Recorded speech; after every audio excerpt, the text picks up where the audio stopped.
Have you been paying attention to public news, like world Yes. news? Yes.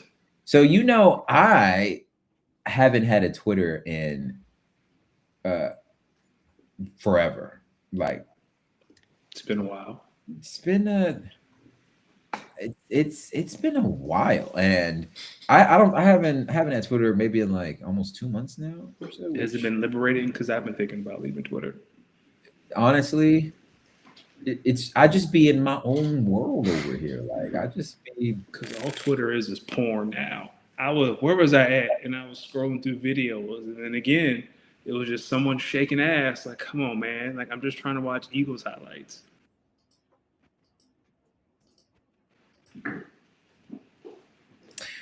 I think that says more about I'm not out here your looking. algorithm. But anyway, so now I don't really be knowing about like public events. So over the weekend, I'm just mom is a wiser, and I just get notification that the US has invaded Venezuela, some tax, and they have taken President Nicolas Maduro, Venezuelan president, and brought him back here for charges of drugs, selling drugs, this, that, and the third. So I'm sitting here like, wait a minute. Trump went into another country and did what? It snatched their president. XYZ. I said, now Trump went into another country and just took their president. Literally, I'm literally just saying to I keep walking around my house. Mind you, I don't know anything. I'm not on social media. I'm just walking around. I'm like in my house saying, we can just go into other countries and take their president. Like we can do that. Okay, cool. So again, I want to preface this. I am not on Twitter right now. I'm not on Twitter. I open up Instagram some hours later.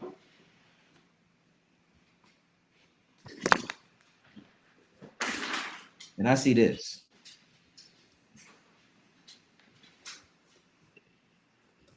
You about to share your screen? There it is. And I see this.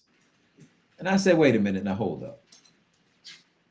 I said, and I'm looking, I literally said, I know that ain't what the fuck I think it is he got on. And then I see this picture. I said, shut the hell up. He got on the gray OG Nike Tech Fleece suit on. Okay. So now I'm sitting here like, they put this man in what after they captured him? So now my mind is completely beyond, okay, they have taken this president out of his home and his wife, by the way. Yep. They took him and his wife, and they brought him to New York, face these charges. The first thing I said was, well, who the hell just lets their president just gets taken from his home?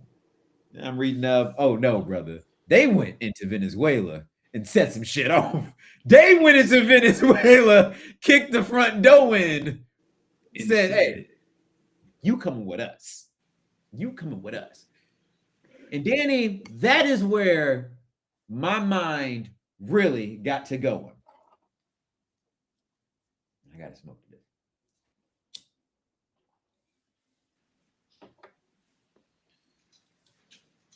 That's where my mind really got to going. Because, as you know, I do come from a military family. Yes. So I called my parents and I said, hey, so let me get this straight. I said, yo, I'm talking to my parents. I said, yo, did y'all see what he had on when they brought him here? They said, you talking about that picture? I said, yeah. First off, look at the picture. Now, pictures tell 1,000 words because they tell stories behind them, right? And if it sounds like I have this rehearsed, I don't. You're talking to a wordsmith. But all you punk bitches out there, be lucky that in 2026, I'm not going to use my energy to get at y'all, because clearly when it comes to these words, if I really want to get at some of you punk betraying bitches out here, I would. But then y'all go on social media and cry like the punk bitches that you are. Nonetheless, so I'm looking at this picture and I'm talking to my parents. I'm like, yo, did y'all see the picture? And they said, yeah, ain't it crazy? And I said, hold on, Ma, you mean to tell me that, let's just say, no, this is Nike Super Special Forces that went and got him. We can both, right? This is U.S. Army Super Special Forces, right? Like this is them dudes, like the people that went and got him. That's the dudes you be playing with in Call of Duty. They went and got him, right? So I said, Ma, you mean to tell me in the debrief or in the brief, hey, we got it, hey, Venezuelan dictator, he been harming the people of this country for 2 decades. Venezuela sitting on the largest reserves of oil, XYZ. We need to go get him. He's been selling drugs in this country, XYZ, XYZ. They get through all that. And at the tail end of this, somebody in that room said, and when we get him, put this on him. So you think the U.S. gave Nike that to him? Tech seat. Because I feel like he had that on when he got No, he didn't. He didn't. No. Yo, if you think this man was in his look at yo, dog. I'm here to tell you, if you believe a president was sitting in this house with some Nike Tech fleece on, this is not the hood. This man was a dictator. Dictators don't sit around no fucking Nike Tech fleece. Are you kidding me? And this is where this story to me this is where this just blows my mind, because now you got to reenact it. Reenact this in your head. Bombs flying, boom, boom, boom, boom, boom. He hear, oh, he know, and he hearing, sir, they're in the city. All right, he bunkered down. They think they got him in a safe place. He got his people around. He got his, his security detail around. U.S. forces come in.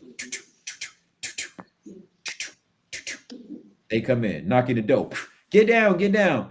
Y'all mean to tell me that when some U.S. Special Forces soldiers detained this man, they got him. They got him on that plane. Someone had, because he still had the headphones on. Yeah. Right? So someone had to just be like, put this on! Put it on! With a fucking OG Nike Tech fleece suit on. And this motherfucker probably doesn't even speak English. He don't speak the English. I'm sure if a man point a gun in your face and hold up a fid, you know what he's trying to say. Nah. How? He got blindfolds on. Nah. So you telling me they took the blindfolds and the headphones off. Put it on! Put it on! Yo, do you know? Just imagine how crazy this man. I know in the moment it's gun pointed at me, my life in danger, but you can't tell me when he got back to that cell, he didn't think, they gave me a Nike Tech fleece suit? That's worse. And I'm gonna take it a step further, because that's thinking of it from the criminal standpoint. There was somebody in the U.S. military that said, "Yo, when we capture this criminal, we gonna throw him in Nike Tech."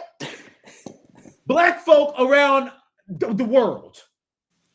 If this ain't offensive, I don't know what offensive is. And if I find out that y'all really had the full fit and that the shoes y'all had for him too was laceless black Air Force Ones, you cannot, come on now. Imagine, someone had to run and get this outfit for this dude. They did. And y'all don't think this is a little offensive? Black folk around the world, they call us criminals, and when they went and thought of criminals, the first thing they thought of is an OG suit that black people wear. All right. Dress them like a black. I got it. Nike Fleece Tech. Is this, son, I'm gonna be honest with you. At my job today, someone had brought this whole thing up, and I needed to laugh because I hadn't laughed all day. And then I started thinking about this again. And then I said, dead ass in this work meeting. And I was like, yo, how do y'all think they got that on him? He said, well, what do you mean? And I was like, all right, guys. Someone said, yeah, you don't think he had this on? And I just kind of looked at him and I said, all right, let's just say you're a dictator of a fucking country that has the largest oil, largest reserves of oil in the world. Yeah, let's say you've basically driven this country to poverty. What the fuck would you be doing? Like, why would you be sitting in your house? I don't know, man, because it's comfortable. Yo, but you gotta think this was at night. Yeah. He's supposed to be walking around in a silk robe all the time. If he wasn't in his drawers, he was in his jammies. Nike Tech Fleece ain't the jammies.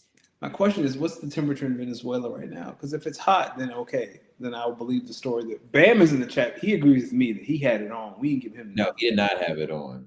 What's the temperature in Venezuela right now? Because this is Venezuela is near the equator. That's what I'm saying. Hot. It was hot, which makes me guarantee. It's 69 degrees right now. That's too hot for a Tech Fleece. Okay, I'm with you that they gave it to him.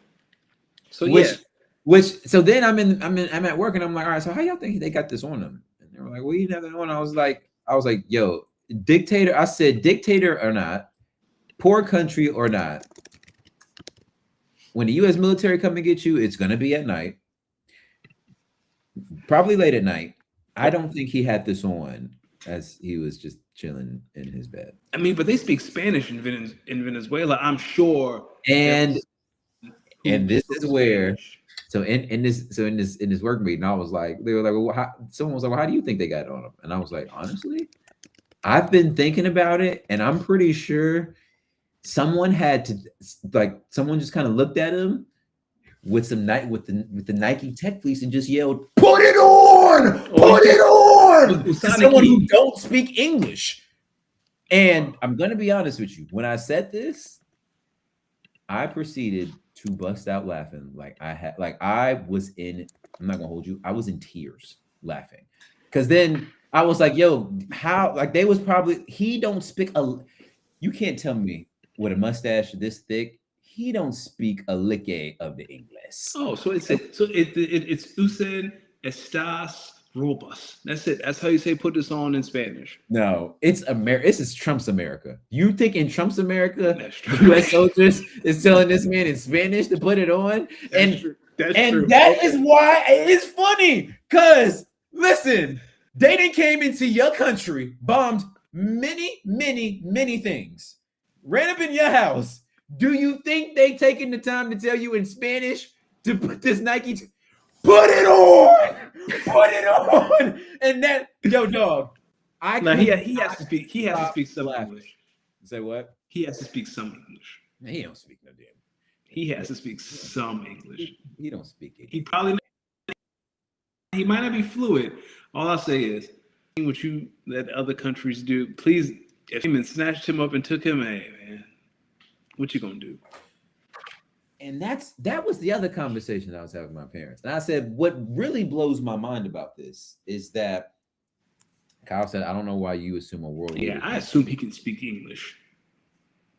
I think he can speak English. Y'all bring in too much logic, and guys, you just trying to get these jokes off. I'm trying to get these jokes off. Okay, yes, realistically, a leader of a second or third world country, however you want to look at it, would definitely know how to speak English.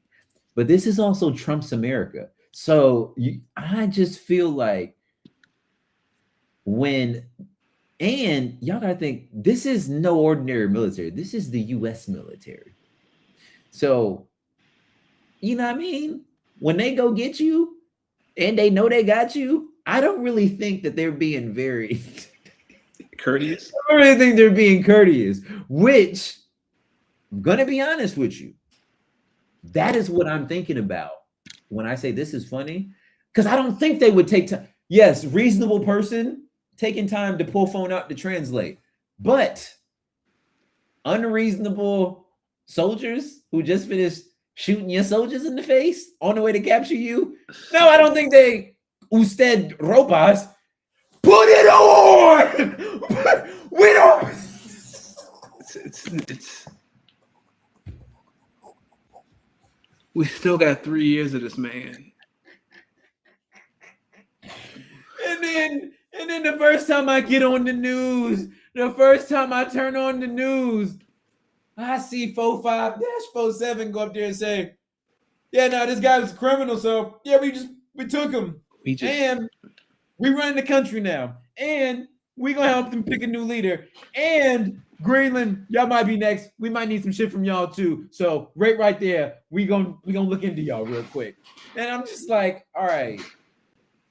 Sat back and I was like, an overwhelming majority of this country voted for this man to be president. Twice, 3 times. Which kind of tells me that to the rest of the world, I think the rest of the world thinks that us as Americans are like him. Like, I think that's how they think about us. 100%. And he just kind of leans into it. But maybe the rest of the world is right. Like, maybe an overwhelming majority of people that live here are like him. Yes. I'll give him credit. He just went up there and said, yo, dog, Greenland got some stuff too. We might need to just look into that. How you gonna tell the world, yo, we just gonna be running this country for now? This is the only compliment I'll ever get to give this man.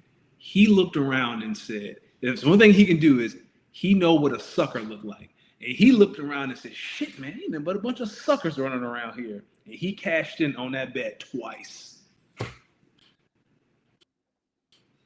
He may be stupid, but he know what a sucker looked like. And he's like, this country full of suckers. I think. And all you gotta do is you can just sell them hope. One thing they love to buy is be overtly racist, and you got him. Dog. That's it. He went into another country and just took their president, their leader. But here's the thing: I follow a few Venezuelan folks.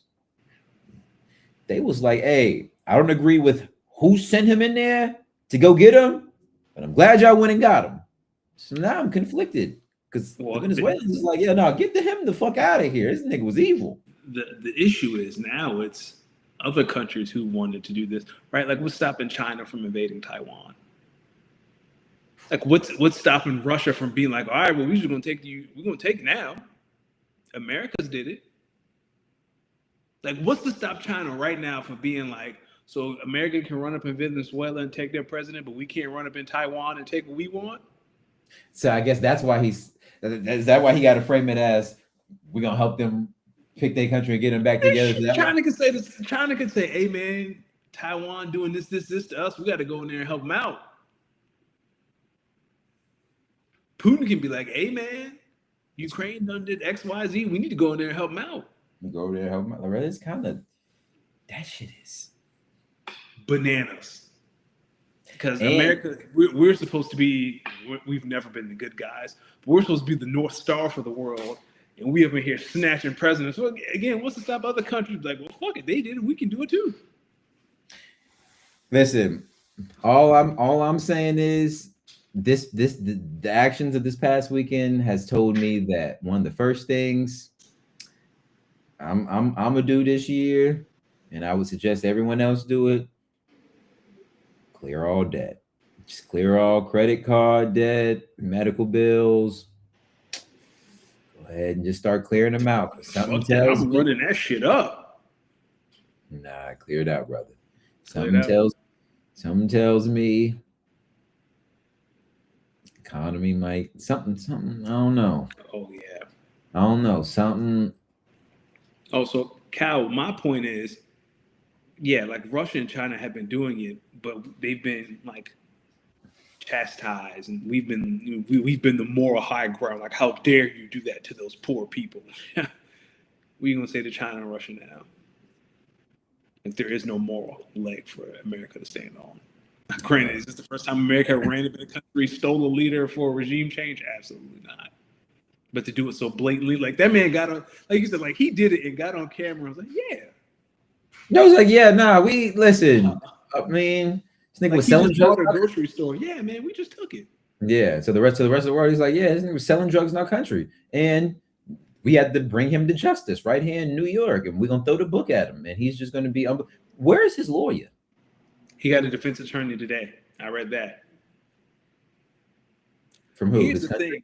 What if Trump loses this case? Like, what if his lawyer get him off and it's like, yeah, dog, you get to go back to Ukraine. Who's like? Is his country Venezuelan? Huh? I mean, is his defense No, attorney? his defense lawyer is an American. Apparently some high-powered attorney. What if he gets that man off on these charges? All right, now, okay. Now think through the mentality of the dude who decides to be his defense attorney. Hey, he said that money spent no matter where it's from. No, not in this country. It won't. You testifying against the U.S. government? Okay, cool. How much is that going to give you? Not testifying. He's building the case. All he's doing is building the case. Listen, let me ask you something. See, you think about it. They already threw out the cartel indictments. Oh, brother, Trump. If this man loses in court, if he loses this, and the court say, nah, he got to go back to Venezuela, buddy. Oh, that might be like top 10 funniest things. Top 3, and it's not 2 or 3. You run up into someone's country, snatch their president, and the court's like, you got nothing, buddy. He got to go home. Okay, but do y'all think No, but it's like I'm gonna tell y'all and this is why that's why I asked if his defense attorney was Venezuela. I was like, okay, that makes sense. The defense attorney is American. It's like, listen, in Trump's America, listen, y'all talking about a man who still be shooting at like boats. Like, yeah, I mean, the dude went up there and said, what was the justice attorney's? He was like, oh, I didn't know that. I did not. Nigga knew damn well she had passed away when he went up there and said that. Brother, all I know is if this man. First off, this is Trump's America. So let me tell y'all what's gonna happen right now. First off, Maduro will not walk. He's going to jail. Okay. 2, whoever the defense attorney is for this man, I can tell you, whatever money Maduro said he would pay you, you should ask for it. You should ask at least for 75% up front. And you should then take that money and put it away. Because I can tell you, the second that Maduro is sentenced, something tells me it's going to be a while before you see that money. And they're going to make sure of it. That's why you pay a retainer up front. Something also tells me Trump he ain't gonna disbarm, but he gonna make sure you don't get no work for a while after this. Hey, whatever your retainer was, he might not make it to June. The way he looking, he get oranger with every picture I see. He gonna be all right. Listen, I'm just listen. They didn't even. I just keep looking at this picture. Nike Tech Fleece Google searches went up like by 200%. I bet it did, and I bet you they moved some merch too. Speaking of moving merch, we moved into the new year, ladies and gentlemen. Welcome to episode 210 of the Speak On It podcast. You already know when you see this Nas video, it can only be one brother, the good brother, Los D Mix. Of course, every Tuesday, joined by Danny Ocean, the smoothest bald head on the East Coast. How we doing, my brother? Doing great. Happy New Year. Hello, Akili, Kyle, and Bam. Hello, Akili, Kyle, and Bam. I'll tell you the story before we get started because I know we're a little pressed on time. Went to the doctor today for my annual physical. It's been a while since I've been. And they took my weight, go into the office and sit down. Doctor comes in, she looks at the sheet. She looks at my weight. She was about to say something slick. And then she looked at me and said, I don't know, it looks like that's a lot of muscle. I was like, you goddamn right it is. Wait, hold on. Excuse me? So I don't know. I thought I heard it, but then I wasn't sure if I heard it wrong. So like I had to get blood work done, so I wore like a short sleeve shirt to get to my veins, to get the blood or whatever. And I was sitting there and she looked my way. She was like, "Oh, your weight's kind of," and then she looked at me and she was like, "But it looks like you work out like you got a lot of muscle mass." And I was like, "Yeah, you goddamn right I do." I'm like, yes, 100%. You feel good about that? Yes, I feel great about that, Nick. Yes. She said Yes. you was a baddie. That's what I'm hearing. Professionally, yes. Yeah, all right. Hey, if you like it, I love it. Hey, you a baddie, I guess. Thank Hey, you. and pause. Um, you listen. This is a unique week when we come in here because after the holidays, because that's usually after the dust is settled in fantasy. That's usually when the dust is settled in the NFL regular season. And I want to first say, hey, last time y'all saw me, I was going into 3 championship games with a three-peat on the line. One of them was a three-peat. I'm going to let y'all know. I'm going to start there. I got absolutely smoked. Damn. Like from I think the Thursday night game. Who played in that Thursday night game? Bam, I was not in the gown either, by the way. I forgot who played in that Thursday night game. Was that that wasn't Christmas Day, was it? Was that Cowboys, Commanders, Chiefs, Broncos? And what was actually, it might have been. Actually, might have been it. I don't know. Either way, that Thursday, yeah, because the dude had Dak Prescott and George Pickens. The dude Champ had. So that one wasn't close in the beginning. That's okay. Monday morning of the championship week. Adam Schefter, you punk bitch. Not just kidding, Adam, but he comes out with a tweet that says the Raiders are placing Brock Bowers on IR and his season is over. My redraft league that have been on a heater. You've been on a miracle run. You have been on a run. So much Joe so Burrow, Brock Bowers. It. I didn't believe it. And of course, Raiders did some tomfoolery to make sure they got the number 1 overall pick. And I knew when the Raiders placed them on IR, I didn't really have a chance. So that was a tough loss. That was a tough loss, but honestly, that's okay because I honestly think next year I'm gonna be right back. I'm gonna be right back. You in there? Yeah, especially when we make the move over to sleeper. I mean, yeah, there was a lot of commotion about that, and I kind of like, what are we talking about here? Jordan's just a creature of habit. Okay. No, it wasn't just Jordan though. There were other people who were like, "Yeah, ESPN, yeah." Listen. Let me tell you how serious I am about this. I'll show you right now. This how serious because I knew I was. Why you do that? Look at that. Look at that right there. What's that right there? It says redraft. Right. I've already got the league made. Like the league is already made. I just haven't. I just got to send the. Got to send it out. But that thing is done deal. Good. The real question is roster setups, because I think for this redraft league, are we going to make this a redraft superflex league where I think it could be fun? Now that is a question that we should. Or I think it's going to either change to 3 flexes or it's going to be a superflex redraft with 2 flexes. Now that's something we'd have to vote on. Yeah, it's one of the two. I don't think I want to do the same roster setup. So to catch up in the chat, Bam was in the championship game, lost by 0.7. Kyle won 2 out of his 14 leagues, including 1 of his 3 RSO teams. Speaking of which, Kyle today he kind of gave me the details. The RSO league is like the GM league, right? When you contract and stuff. Yeah, I'm in, dog. Like Kyle ran, he walked me through it. He walked me through the roster, the picks. Hell yeah, let's do it.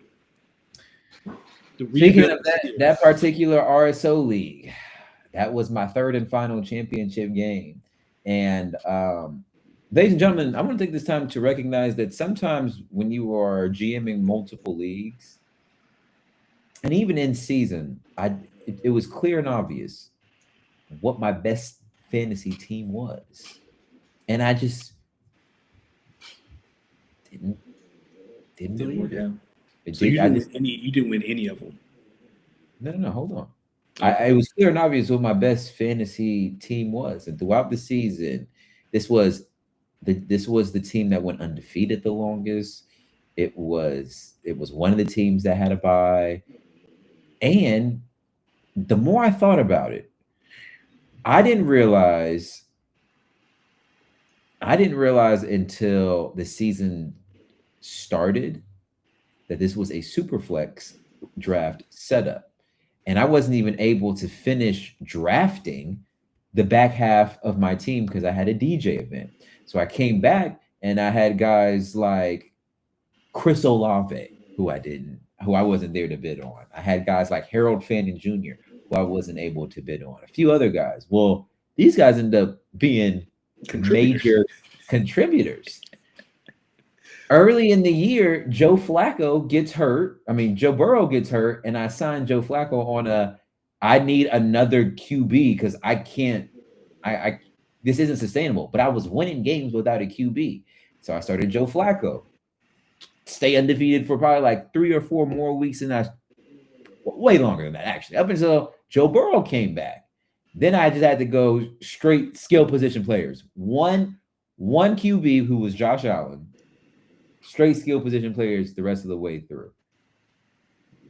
Clinched the number one over. I mean, no, clinched the number one overall seed. Clinched it by round two. My first game, I put over 200 points up Now on that. that's the Puka game, right? Because you have Puka on this roster, right? That was the Mhm. I Puka. had Puka and Jettas. Okay. Like Jettas on this team. Joe Mixon is on this team. Like I can. So Puka go out, but I mean Puka goes off. This I put over 200 points up on band of semis, and in the finals, my team just performed. Now get this: the team that I played, guess what player he had on his team? Jamar. Brock Bowers. Oh God. So see how it works. See how it all comes together. Yeah, um, yeah. I think I knew before the Monday night game I was going to win that one, I'm and then so I excited. and so I was just telling Kyle, I was like, yo, it is. I was like that. I just must have for the drafting or the auctioning that I was able to do. I must have been able to just build a good enough. No, I built a good enough core that the guys that just I didn't end up auctioning for and end up on my team. Shout out to the computer for seeing my vision. And we listen, Kyle. How does it work? So everyone that's still under contract on my team will come back, and everyone who's not under contract next year will not be on my team. So all my players who are on like 1 year deals or league minimum, which is kind of a lot, are they just like back out there Free as free agents. agents? See, this Um, is. I need to do some digging on how this kind of stuff works. because if that's the case, then hey, this might be a 2019 Toronto champion. I mean, Toronto Raptors type championship. I ain't gonna hold you. Well, I don't know because I got Josh Allen, Jettis, Puka, Yes, Josh Jacobs, you got a Brees good Hall. I got you some got a guys good under core. contract. Yeah, Yeah, especially if Brees Hall ends up with a team who actually wants to run the ball, yeah, who can run the ball. yeah. Actually, I'm playing. This might be a good team for some years. Yeah, Kyle said so. I think the roster that I'm inheriting has Ted, Hampton, Lamar. Like that's a good enough foundation.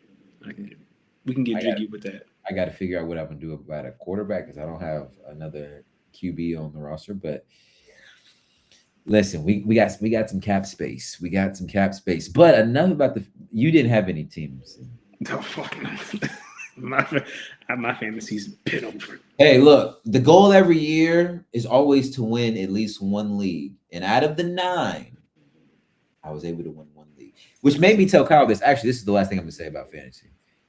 Which made me tell Kyle, I was like, yo, thank you so much for inviting me to this RSO league. Like, I love it, honestly. I hope they make an app for it. I wish they'd make an app for it. But it also told me, yo, I'm a damn good initial startup drafter. That's why I won. Like, I won. the dynasty startup year last year, my 12-team dynasty. I need this 10th team, this 10th league. If I join one this year, it's got to be a dynasty league.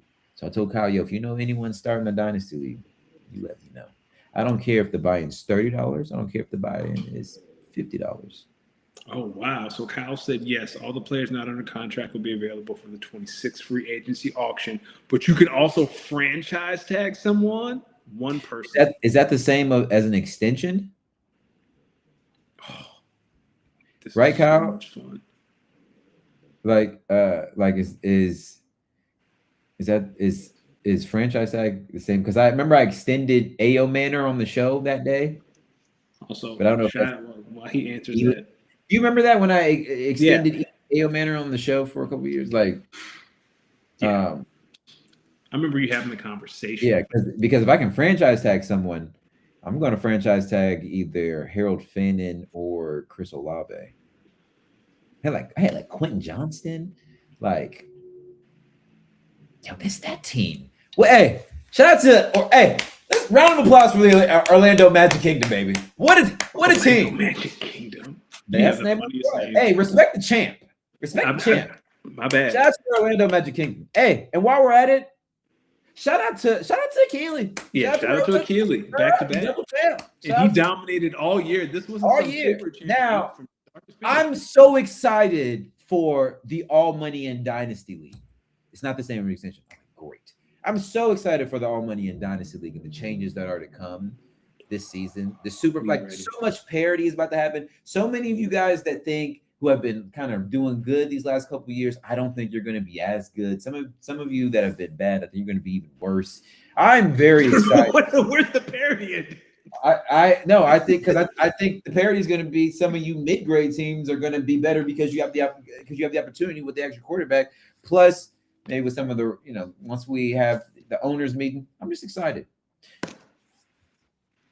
Don't make me have to start another dynasty league. Somebody out there's got to be starting up a dynasty league. Tyler Shaw. I will start. You will lead the Hairy Chess Mafia to a championship next year. Somebody out here start a dynasty league and book me for it. Book me for it. Book me for it, man. But I'm excited. All Money in Dynasty finally going to Superflex. I can tell you the Las Vegas Horn Ducks, who have a top 4 pick, we're feeling good.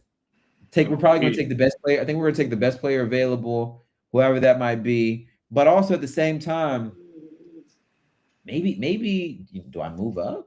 I mean, I have 301 with your pick. I got some picks. 101. Someone come talk to me about it. We'll see. We'll wait till after the draft before we start talking about 101. I'm feeling good. My brother, how are you feeling after week 18 in the NFL? Feeling good. Playoffs are here. We got our jobs. I will say,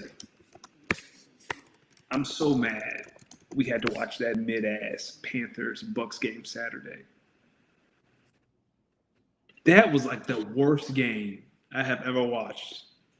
What makes it worse is the game didn't even matter. Yo, the NFL schedulers are such doofuses for having it.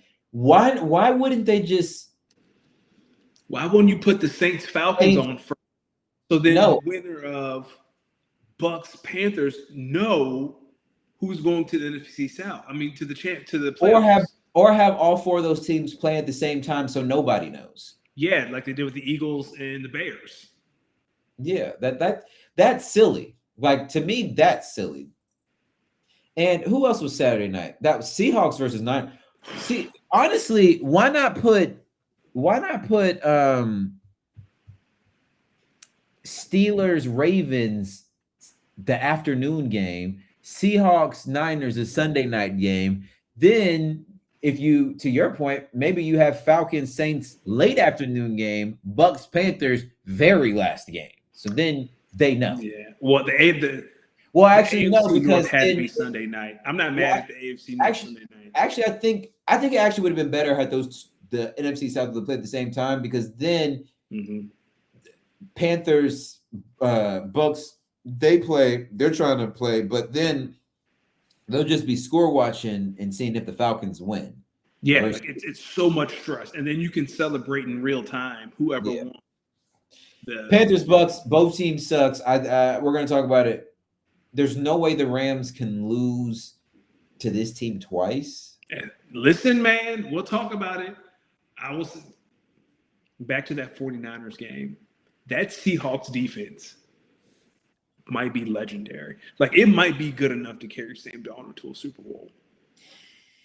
Like the way they beat up Brock Purdy, that man was purple. Them boys was hitting. I don't care how it sounds. Them boys was hitting Saturday night. Bam, you hearing this? Bam, you hearing this? This your cousin, Bam. This nigga is crazy. Uh, listen. Listen. I think. Why would you not make the greatest rivalry in football the last game of the season? We will get to that game because I have some thoughts.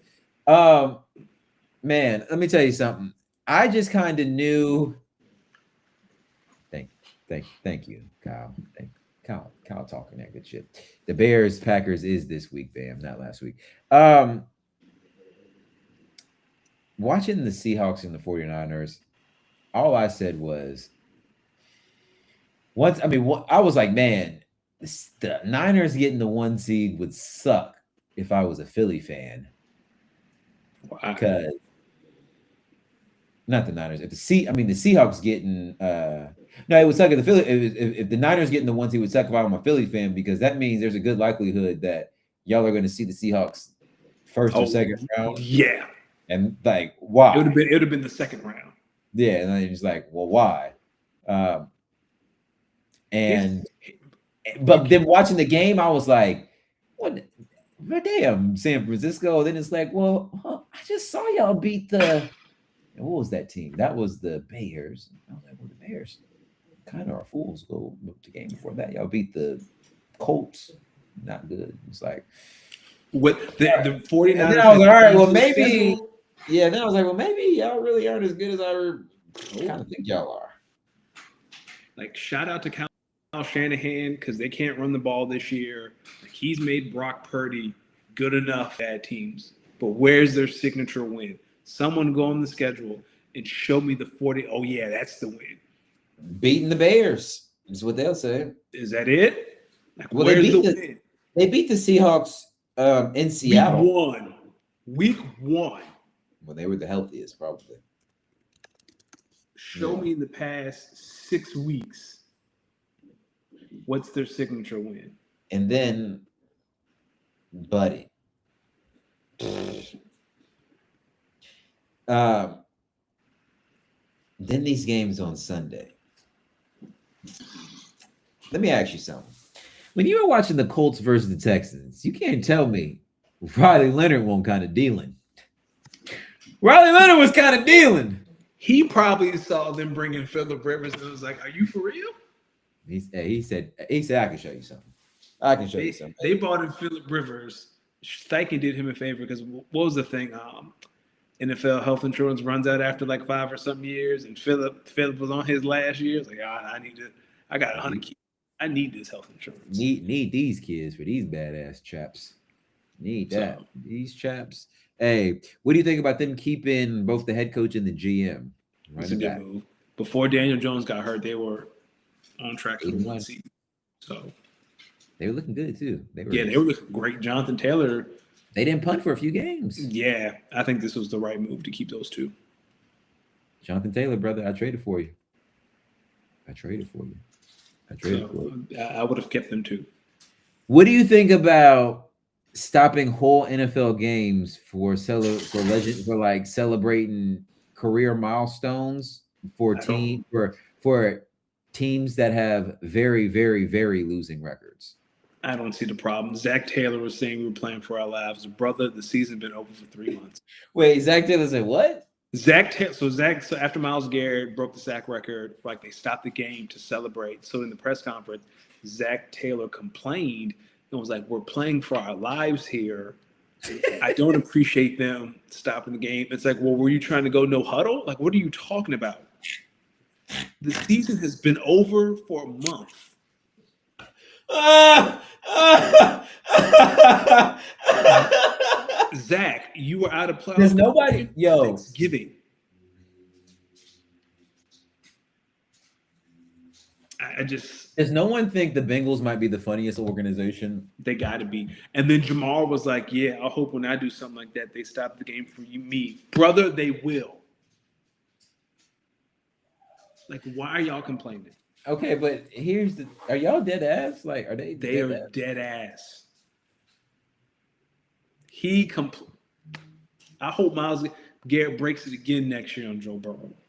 I hope he get 24 on Joe.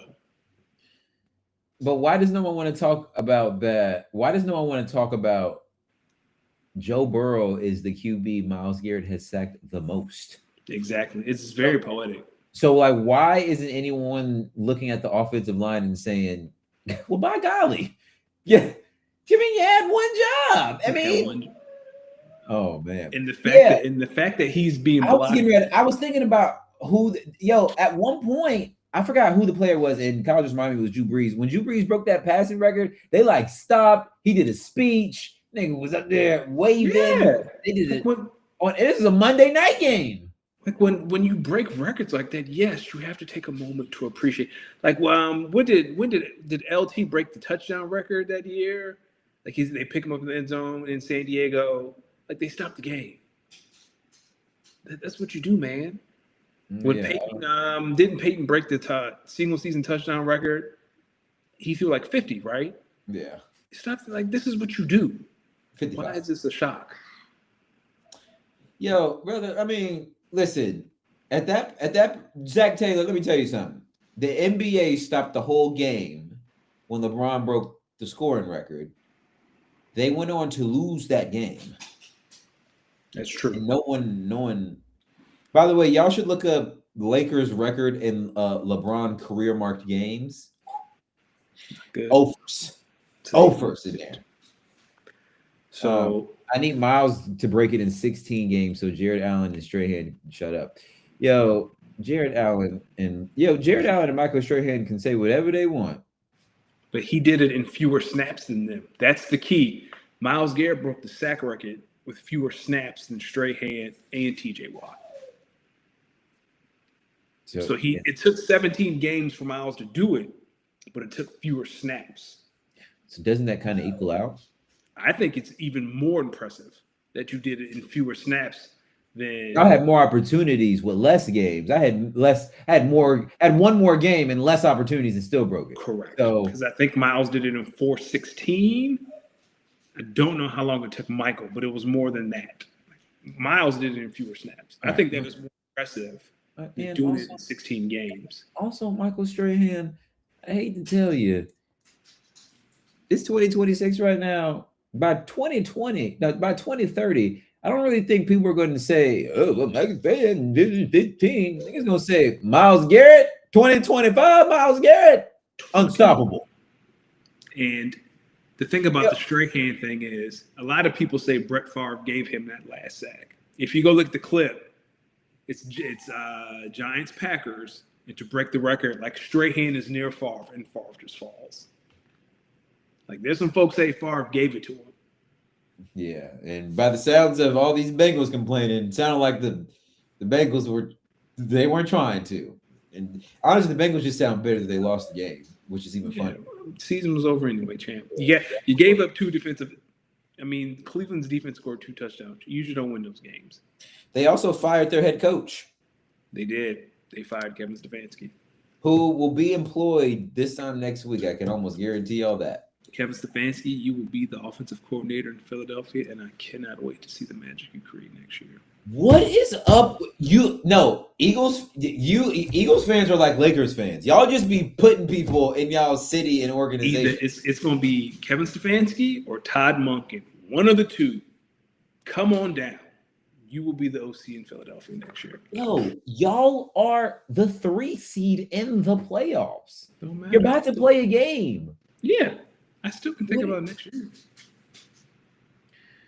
Oh man. Well, Kyle said Yeah, Myles Garrett just tied Al Baker's record for 23 sacks. Those guys were all behind Al Baker, who had 23 sacks in one Kyle's season. a walking encyclopedia, man. Gotta know it, man. Gotta know it. Funniest football game that I watched outside of Ravens Steelers, Saints Falcons. I don't know. I watched this whole game and said, "Yo, y'all are trying this hard, and neither one of y'all will benefit from winning this game." Whoever went letting the op get in, I'd have tied that motherfucker. I would tie it too. I I'd would tie tie it that too. motherfucker. Then you putting the Bucks in. Then fine, but Honestly, I'm not winning to help someone else. honestly, if I'm the Falcons, I'm just looking at both of them teams saying, "Yo, y'all are so lucky that we stumbled one more game than you two did, or They the lost to Falcons the would have Jets. won that." Yes, and that's probably what ended up costing their season. Because you think about it, if the Falcons would have stumbled one less game, then as hot as they would have been, they would have stole that division Yes. from both of them, which I think would have been 1,000 times funnier because that would have put the Rams coming back to Atlanta to play They after, just after after that game a few weeks ago. Oh, I can tell you how that's either going to go one of two ways: a carbon copy, or the Rams is just running it up. somebody's door down. McVay running it up. No, So yeah. Cal says Stefanski's not going to be an OC. I would tend to agree with that, but a man can hope. Nah, you should. Packers rested their starters while the Bears played their starters. Yo, Ben Johnson, don't go up there and said some people rest their starters. We don't. We play football. Okay, well, And you lost. some people lose with their starters, and other people lose with their backup. So Yeah, man. He said, you not Dan Campbell. Like that don't work for you. That works for Dan. That don't work for you. and Talking how like is he it? Dan Campbell and he not. This is what's funny. So the Packers split with the Vikings, although the second game we didn't, like, obviously y'all saw in week 18, we didn't play none of our starters, and they were playing to make sure Justin Jefferson got 1,000 yards, which he did. But outside of that, the real game when we played our starters, whew, we beat them boys. But okay, we split with the Vikings, split with the Bears after coming back from down double digits in the first game, and then blowing a double-digit lead the second game. Cool. We managed to sweep the Lions both times. The Lions swept the Bears. Division football is so funny.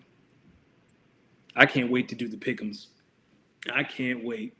Because, like, that corny shit he said at the podium, that tell me everything I need to know about that Bears team. That tell me everything I need.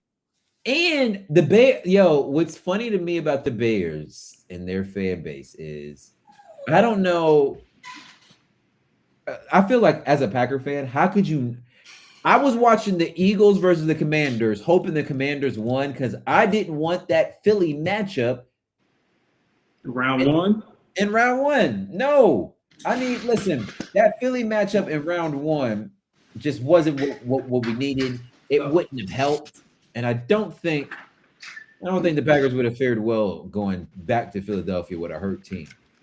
But second time we played the Bears, we did have Michael Parsons already out, and we were up by 13 points. Still lost. You can't blow a 13-point lead every week. No. And if y'all can't beat the Lions, who the Packers handed this year, and we don't give y'all room for them fake comebacks. When that defense isn't generating turnovers, you can sustain long drives against them. And the Packers have the perfect running back to sustain long drives against a defense that relies on turnovers. Yeah, so last week was basically our bye week, which I think when the NFL added the 7th team to the playoffs, yeah, this is essentially what you're doing. Yeah. Which I don't really think there's anything wrong with it, but you guys got to be professionals. We're going to talk about when we get to the college football. Those buys, boy. Oof. They might not be. I think the buys for, again, we're talking about in college. I think it's the length of the buy because you're going like 4 to 6 weeks without playing. That is hard to do. Yeah. You know what? Yeah. You know, I was thinking about. Well, actually, we'll get to that when we get to the college. Now let's talk about the game with the most implications on it. Sunday night, Steel City. Some say it's the best rivalry in football. I say it's the second best rivalry in football. Either way, Steelers, Ravens in Pittsburgh, in the Steel City. Aaron Rodgers, QB in the Steelers. My favorite current player, Lamar Jackson, QB in the Ravens. I'm just here for the as a Aaron Rodgers super fan and as a Lamar Jackson super fan. I'm just here for the ride, baby. I'm just here for the ride. And the Ravens jump up early, get up on them early. And I'm thinking, there we go, Lamar. Let's go, Lamar. Because anytime Lamar playing, I just feel like I gotta watch it. I'll be watching Lamar. Like, For sure. let's go, brother. Let's go, brother. Yeah, Lamar. Let's go, Lamar. That's what I'll be like. Let's go, Lamar. Let's go, Lamar. But then that man, they came out of halftime. That man said, I ain't going out like this. I'm still the sheriff around these parts, young boy. And here come the Steelers. And now we got a game. Then we get to the fourth quarter. And Lamar Jackson, I mean, this brother, Lamar Jackson is special. He's special. He's special. 2 50-yard touchdown passes within like a minute and a half of each other in the fourth. This guy. Can we pause right there for a second? What? Can we talk about Chris Collinsworth during those calls? Oh, dude, he was like, oh, he got him. He got him. And the second one, he was like, he got him again. He couldn't believe it. We didn't even see it on TV. We were like, what? And then the camera panned down. He was, Chris, he got him again. Remember when I was last time we potted, I was like, yo, Brady, like listening to Brady be hilarious because you could tell when some shit going down or somebody wide open, you'll know he'll hit you with that oh boy. Yeah, that was Collinsworth. He could like Chris Collinsworth was in disbelief. The first time he was like, well, damn, just left him wide open. Second time was like, he got him again. He was like, he got him again. People give him so much crap. I love Chris Collinsworth. To me, him and Mike Tirico, Buck and Aikman, and Greg Olsen are like the best. Listen, I'm at Tom and Kevin get like, in underrated, Iron Eagle and JJ Watt be having they be having a ball. they be having too much fun. And it is God. do you remember Metcalf? Do you remember when Aqib Talib gave broadcasting a shot during the pandemic and it only lasted one season? He was a little too real. He called a Cardinals-Eagles game, and I remember watching the game. I was like, they never gonna let that black man. Wait, what did he say? What did he do? Oh, he was like, he was just riding for Jalen Hurts. He's like, hey man, Jalen a real one. Look at that pad. Look at how Jalen running. Like, talking like he's his uncle. Hold on. Troy Aikman and Joe Budden not trash. Wait a minute. Crazy. Yeah, go if you can find it. Aqib Talib was talking about Jalen like he was Jalen's uncle. Nah, Aikman and Troy are great. I don't know what y'all talking about, Akili and Kyle.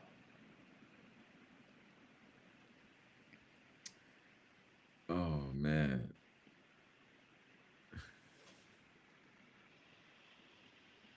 Hold on. Funny. Yeah, I don't know people who dislike Collinsworth. People give Collinsworth crap, and I don't know why. Collinsworth is great at his job. And they have NBC has a Super Bowl this year, right? So Chris is going to be calling the Super Bowl because Fox had it last year.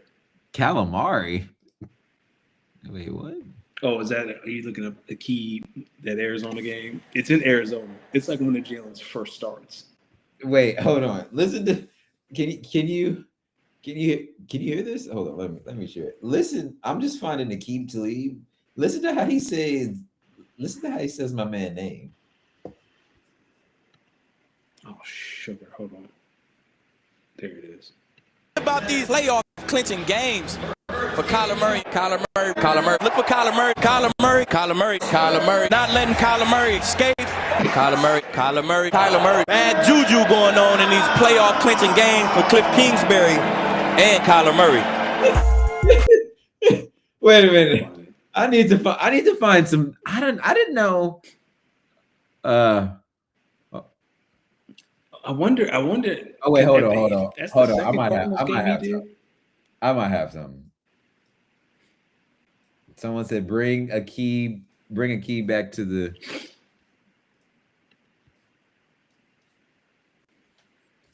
Right, Harry Douglas goes low here on Chris Harris Jr. Unacceptable, Harry. What are we doing, man? We going low for taking the knee out, right? Very next play, it's a little run to the left and look at the bottom of the screen. Look at Aqib. He's got no intentions of joining the play. No intentions. He takes Harry over to the other sideline and starts teaching him a lesson about respect. Just starts teaching him a lesson. I mean, bro. Hold on. This is not what I'm looking for. Never mind.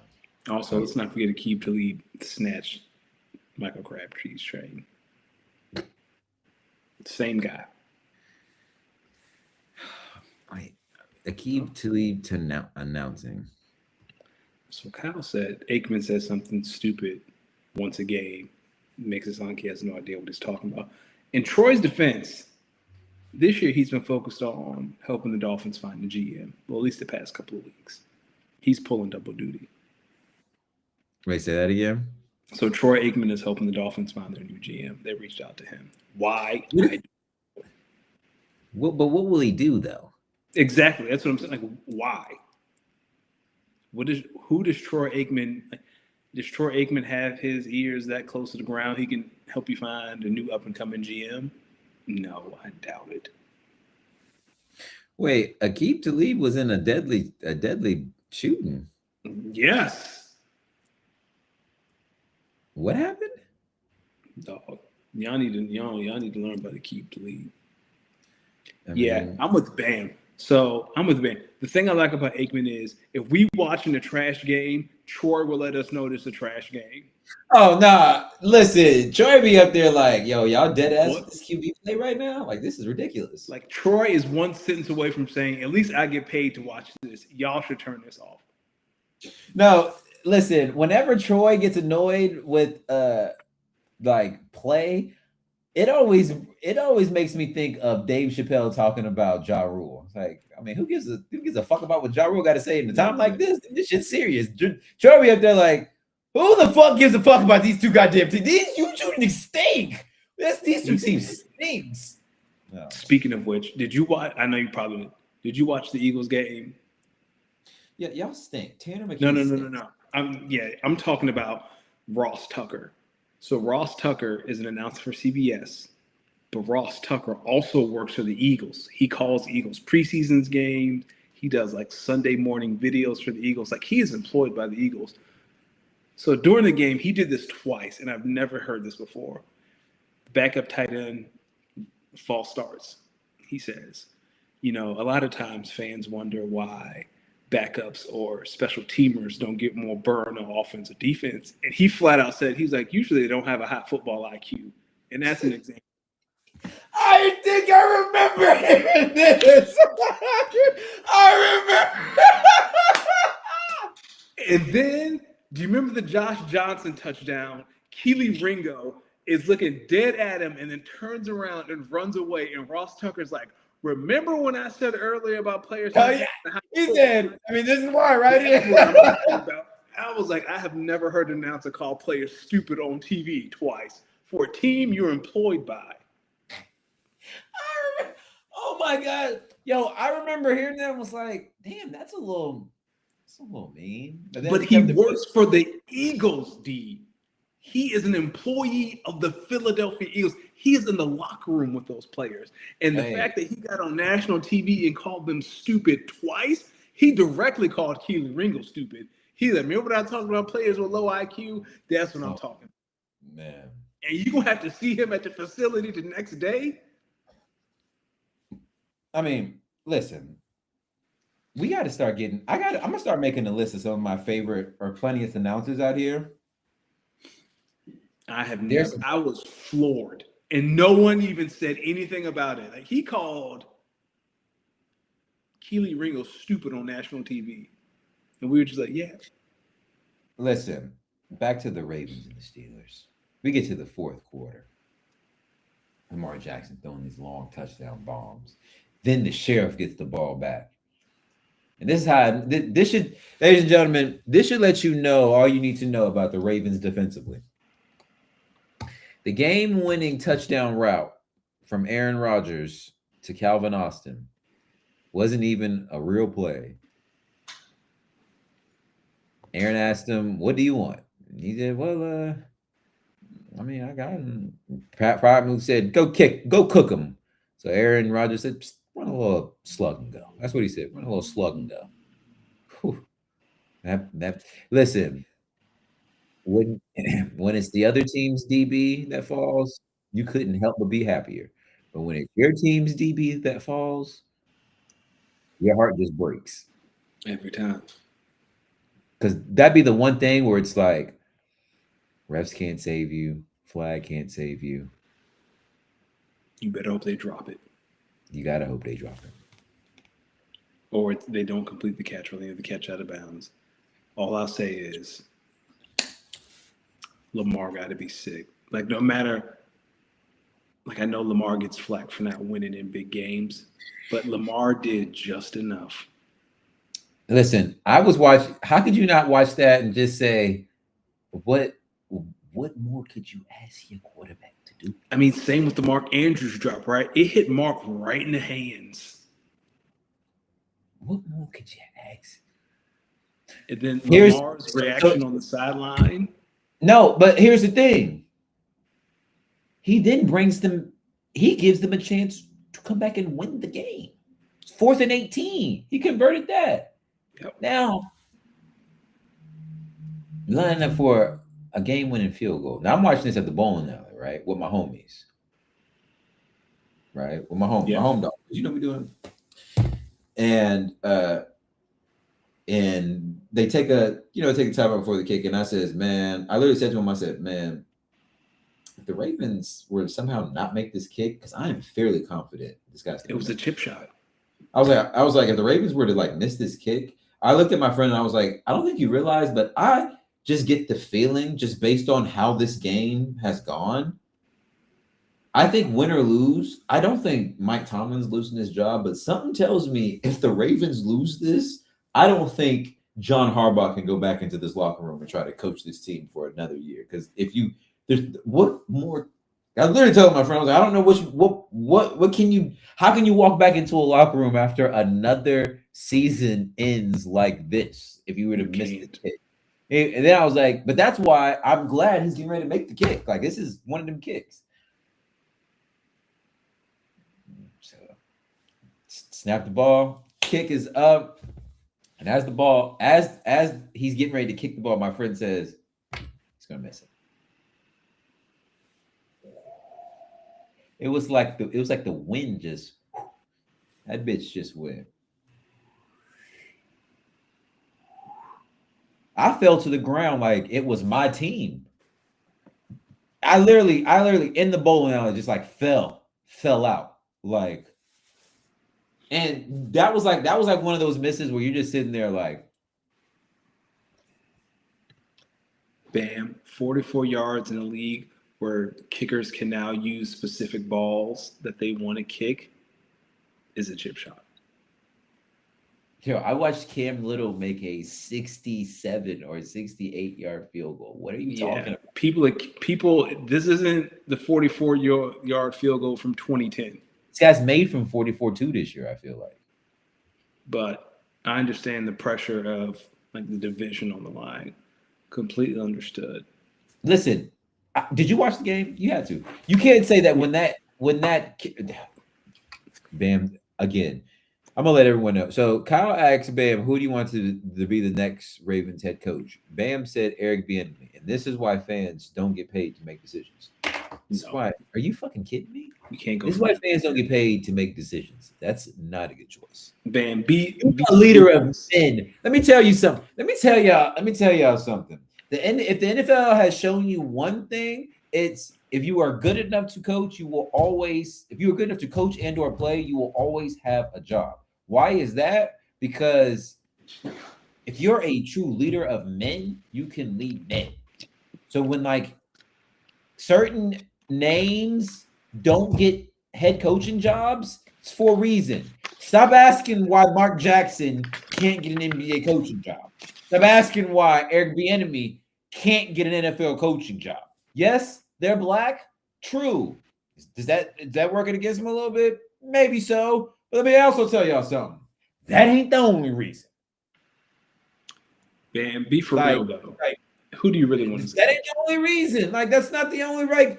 Yo, the racist whites want to win football games. So sometimes they'll get over their racism. I don't know. I don't think Stephen Ross knew Mike McDaniel was black until it was too late. Yeah, and I can tell you, I think at this point, white, black, Hispanic, Stephen Ross is looking at Mike McDaniel and saying, "Well, God damn it." Did Mike McDaniel put a fast one on Stephen Ross? He said, "Now wait a goddamn minute. But Are those Yeezys?" Well, I mean, Stephen Ross then saw his team put up 70 on a team that's now the number 1 seed in the AFC. So he's probably thinking, well, what the hell's going on? Mike Tomlin, leader of men. John Harbaugh is the leader of men. The problem is John Harbaugh listen, you can't keep losing the games the way he was losing games and think he was about to keep coming back to tell grown men that we got to keep working to get better.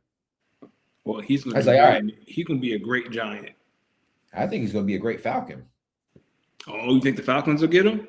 Yeah. Okay. John is going to go to the NFC because I don't think he wants to be in the same conference as his brother. Oh, he wants another Super Bowl with his brother. It won't be in Atlanta, but or he don't want to be the reason why his brother don't make it to a Super Bowl. So fuck that. I'd want to beat my brother. That too. But the Ravens made the right choice. If it's between the coach and the quarterback, you take the star quarterback. My mom asked that. She was like, "Well, why did they get rid of Lamar Jackson?" And I was like, "All right, well, let me tell you this.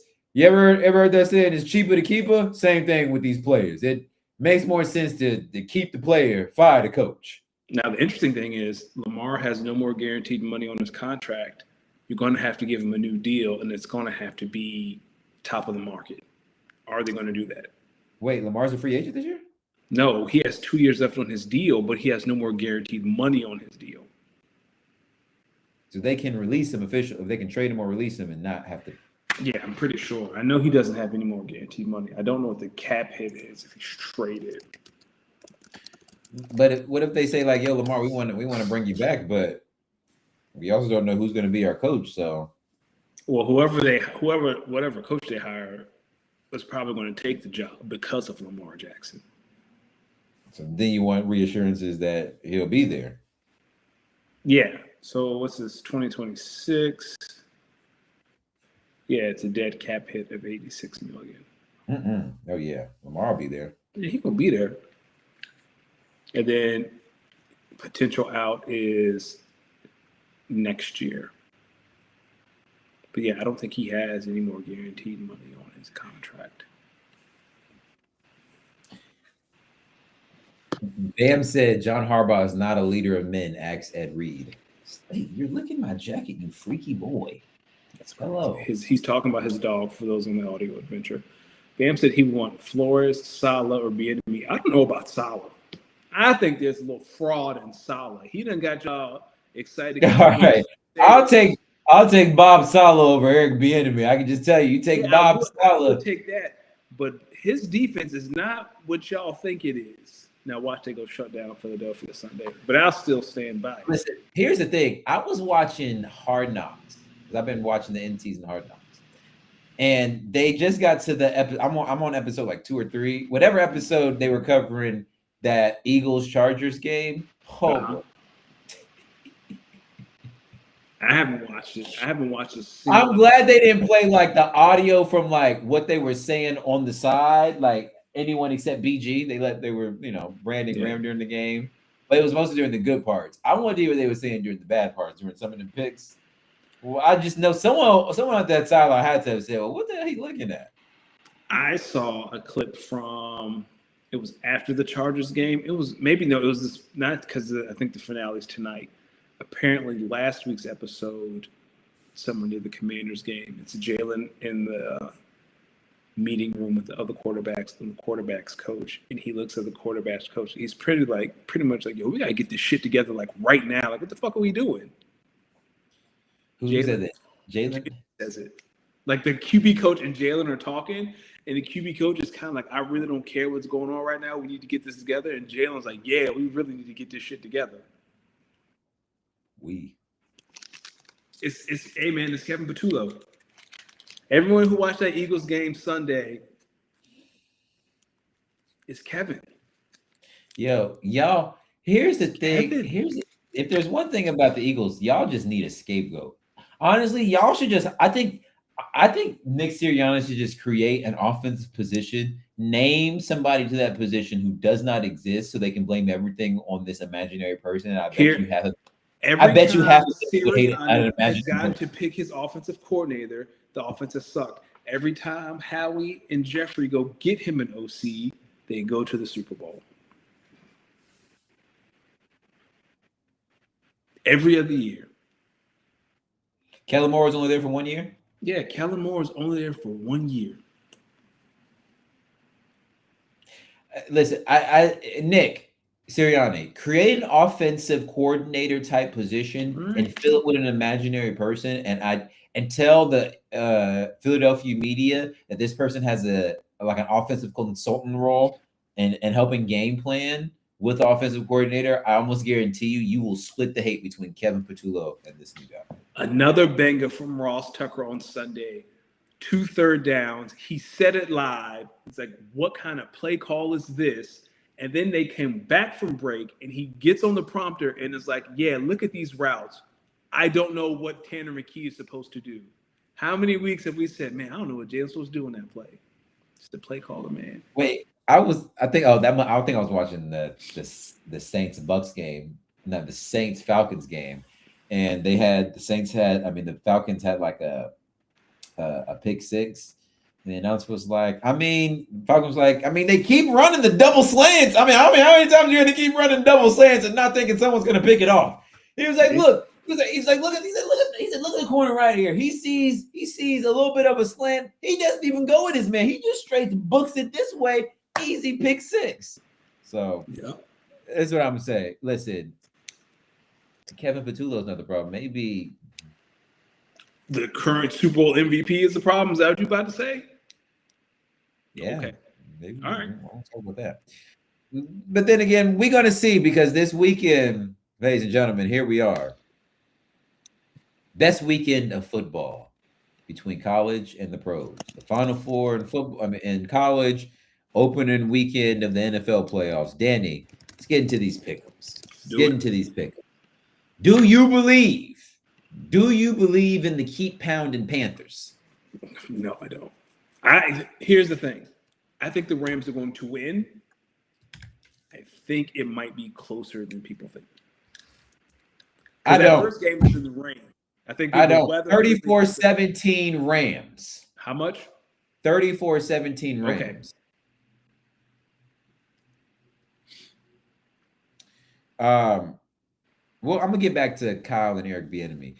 Oh, here's what I'm gonna say about Bob Saleh before we get back to these.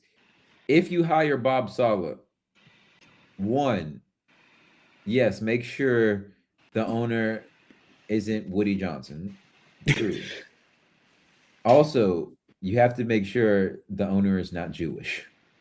Bob Saleh is a real Muslim man, ladies and gentlemen. Real Muslim man. Oh, so next time you think about the dysfunction that was going on in New York, I just want y'all to remember, Woody Johnson, I'm very confident, is Jewish. And Bob Saleh, Muslim man. Just want to throw that out there. He wears a red hat. Woody Johnson. And people who wear red hats usually don't like people like Bob Saleh. Yeah. And he also Jewish. I want to make it's Woody Johnson. Oh my God.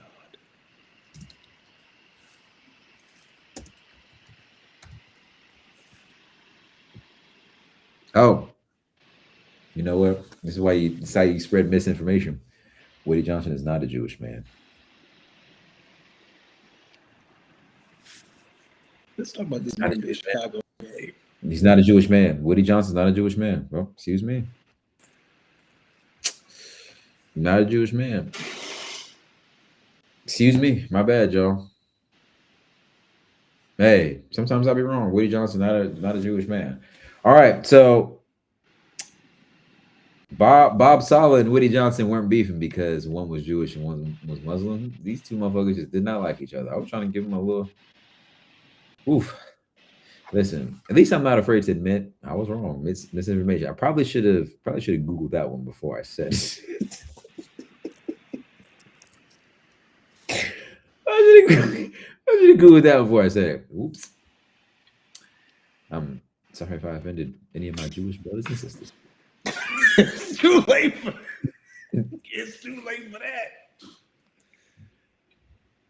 Woof.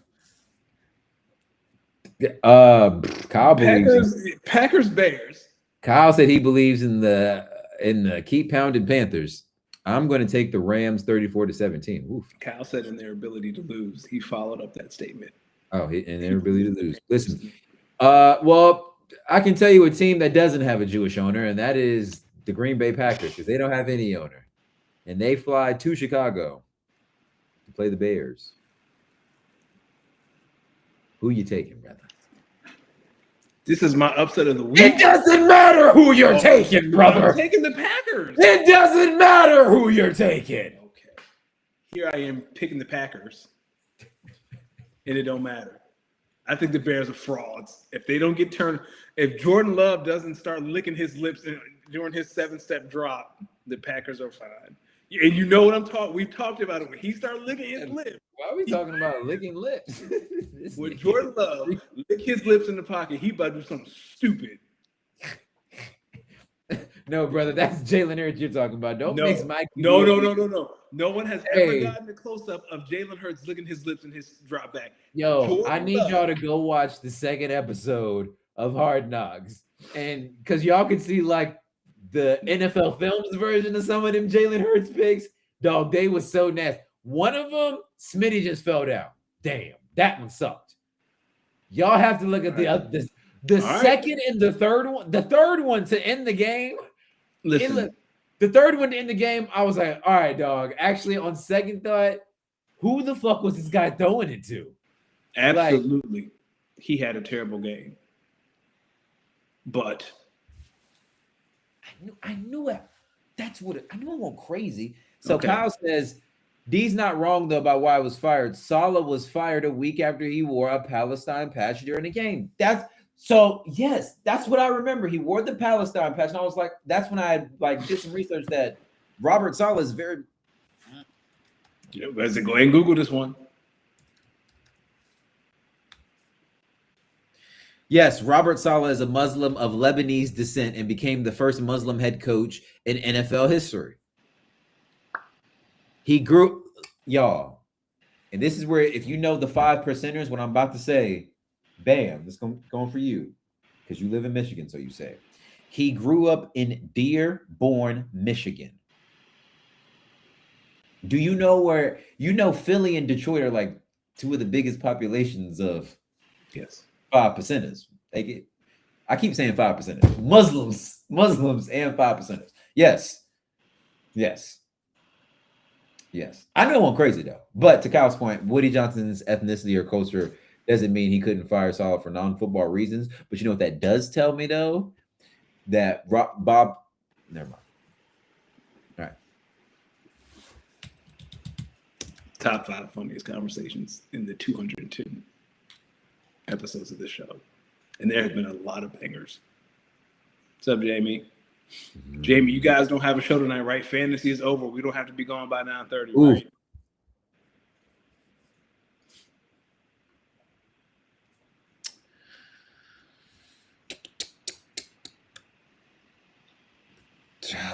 Listen. All right. So Kyle is right.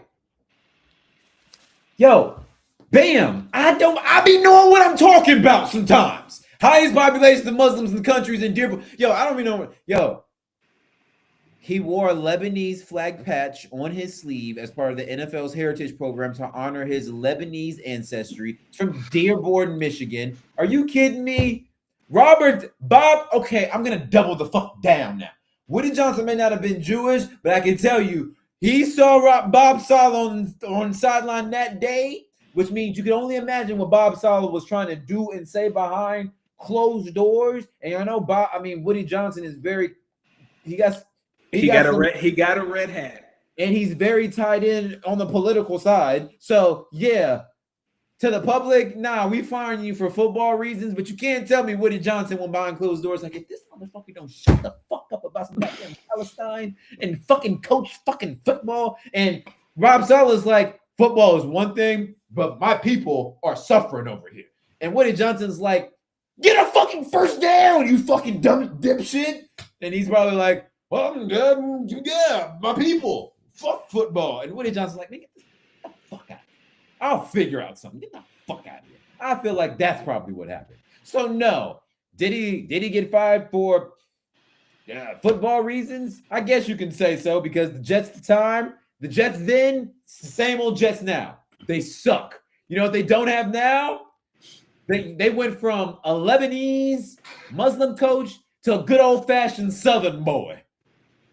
Same ass coach. Guess what? Aaron Glenn ain't getting fired this year. He should though.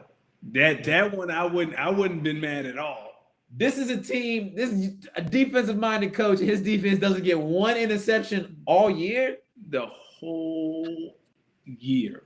If they had fired, I don't think anyone would have been like, "Nah, that's not fair." Nah, I think every black person was like, "Yeah, dog, you got to get about it. You got to get the fuck up out of here." Duh. And if you watch that, was it the Jets played the Bills in the season? Sunday, yeah, they beat the Bills without Josh. I want to let everyone know. Listen, football is the easiest sport to see effort. The Jets did not try. Jets ready to go home. They didn't even Debo try. Samuel too. I saw you, Debo. Yeah, he was. Hell, the Eagles are ready. Them Eagles that was playing, they was ready to go home too. I'm also going to take the Packers versus the Bears this week. Going back to the Packers versus Bears this Saturday. I'm going to take the Packers this week. I'm going to be honest with you. If you are, what's up, Jamie? If you are a Bears fan and you are confident that the Bears will beat the Packers, I completely understand. Because me as a Packers fan, after watching those two games, I'm pretty confident that the Packers can beat the Bears. And Danny, we were talking about this a little bit in our, texting. But if the Packers win, they would automatically get the number one seed because they're the 7th seed. They would get the highest seed, which would be to Seattle. The Seattle Seahawks, not too far from me. And brother, let me tell you something. I think if we went to Seattle, you in there? Not only am I in there, I like our chances. Okay, that's a bold statement, Cotton. I like our chances. Okay. Hey, we got Trayvon Diggs, aka pick it or pocket. You know what that means? He either gonna pick it or he is not in his pocket, and you are in the end zone. It's gonna be one way or the other. But Sam Darnold might give it to him. Exactly. Caleb Williams might give it to him. I'm calling for one Trayvon Diggs pick this week. Okay. One Trayvon Diggs pick. One Trayvon Diggs pick. Because that, when you say it fast, sounds weird. Thank you for slowing down. Yeah. I don't know why this is the 1:00 game on Sunday, but Buffalo at Jacksonville. Jacksonville, nobody want to put y'all in prime time. Like that's what it's coming to. Like that's what it sounds like to me. Nobody want to put literally it's the NFL MVP, and they still putting y'all at 1 p.m.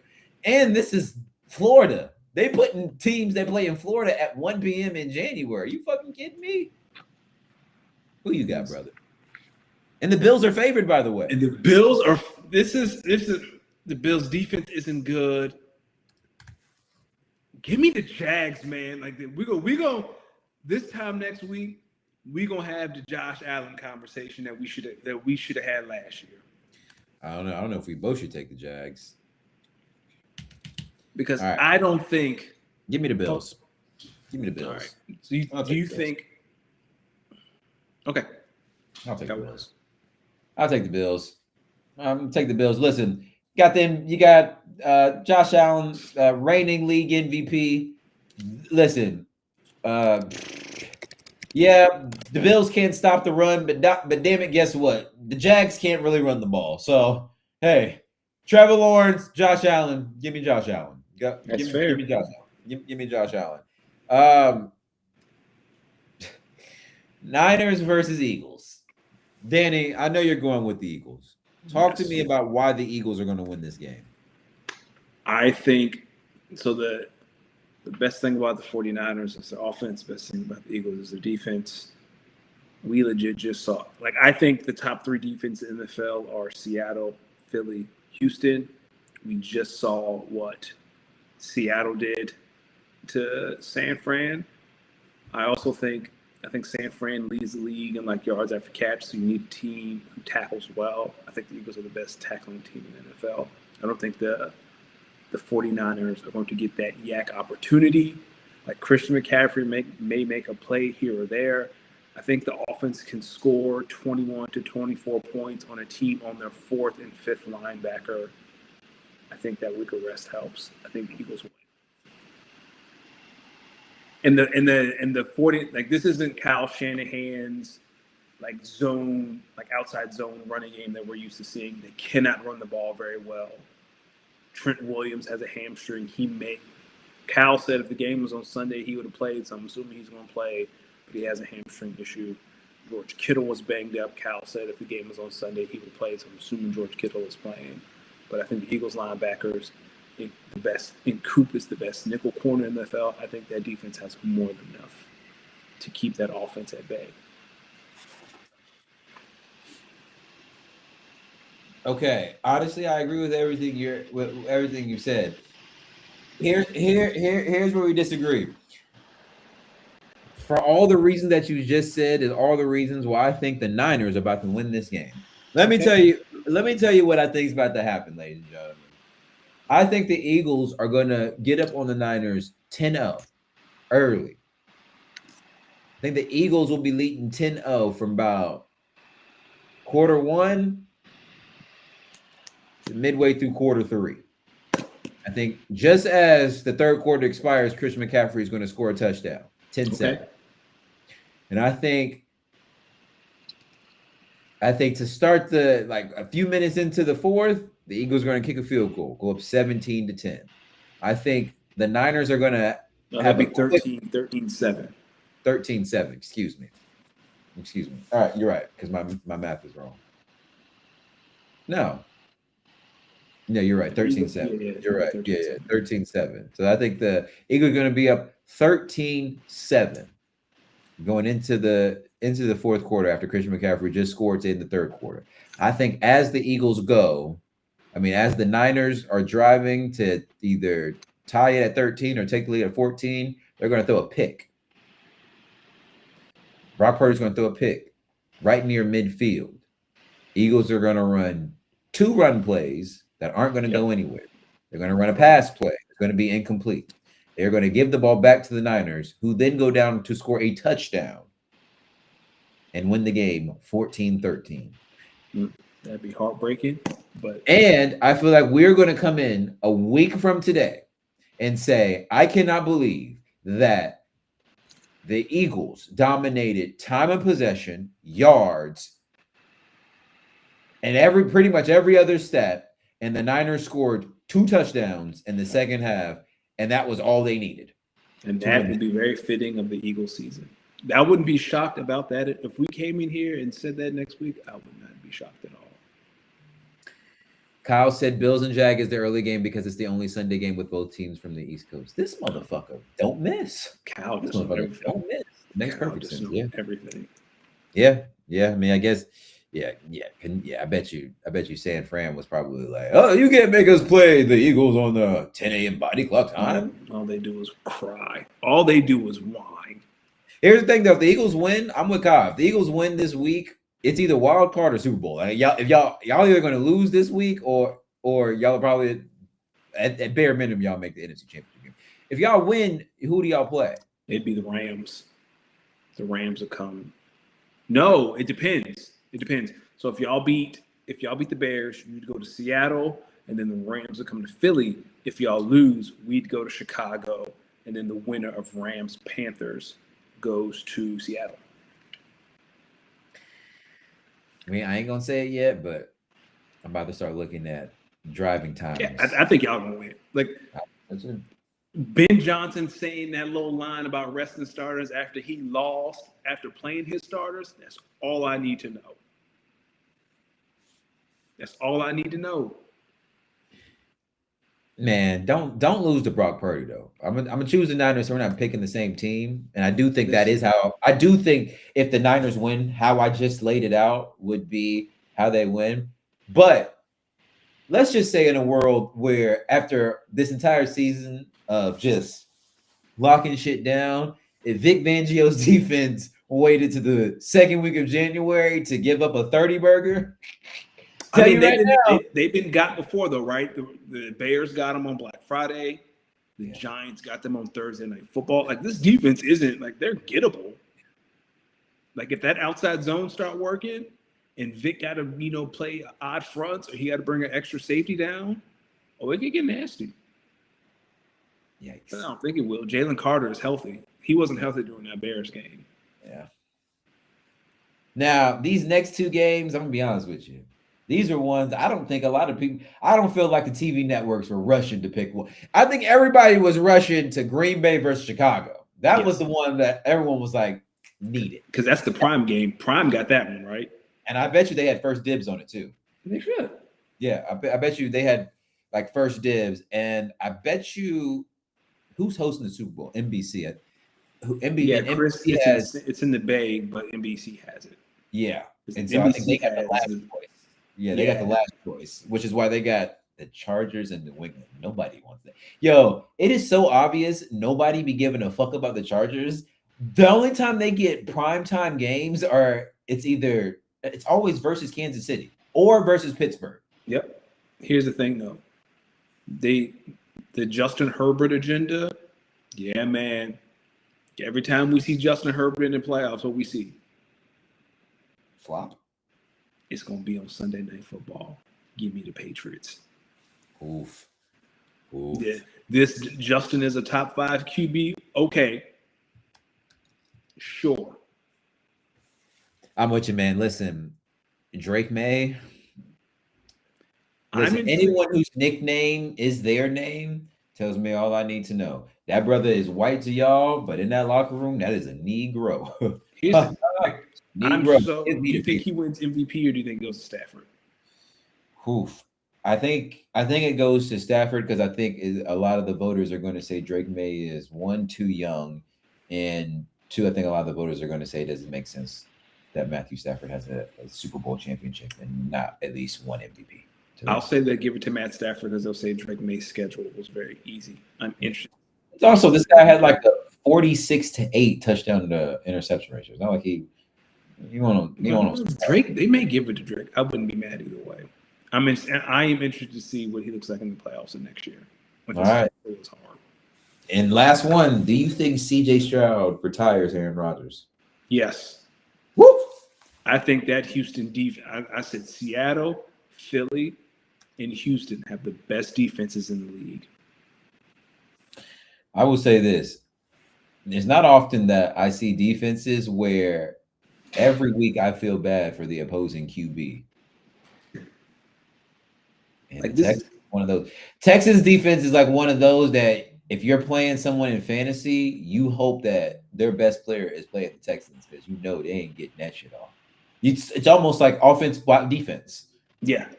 Like Aaron Rodgers is going to go to the line of scrimmage. To his left is going to be Daniel Hunter. To his right is going to be Will Anderson. And he's going to look over at DK Metcalf and he's going to see Derek Stingley. He's going to play. Then he's going to look at Calvin Austin. He's going to see Kamar Lassiter. And then, then he's on the ground. He got Gainwell, though. I'm going to – listen, man.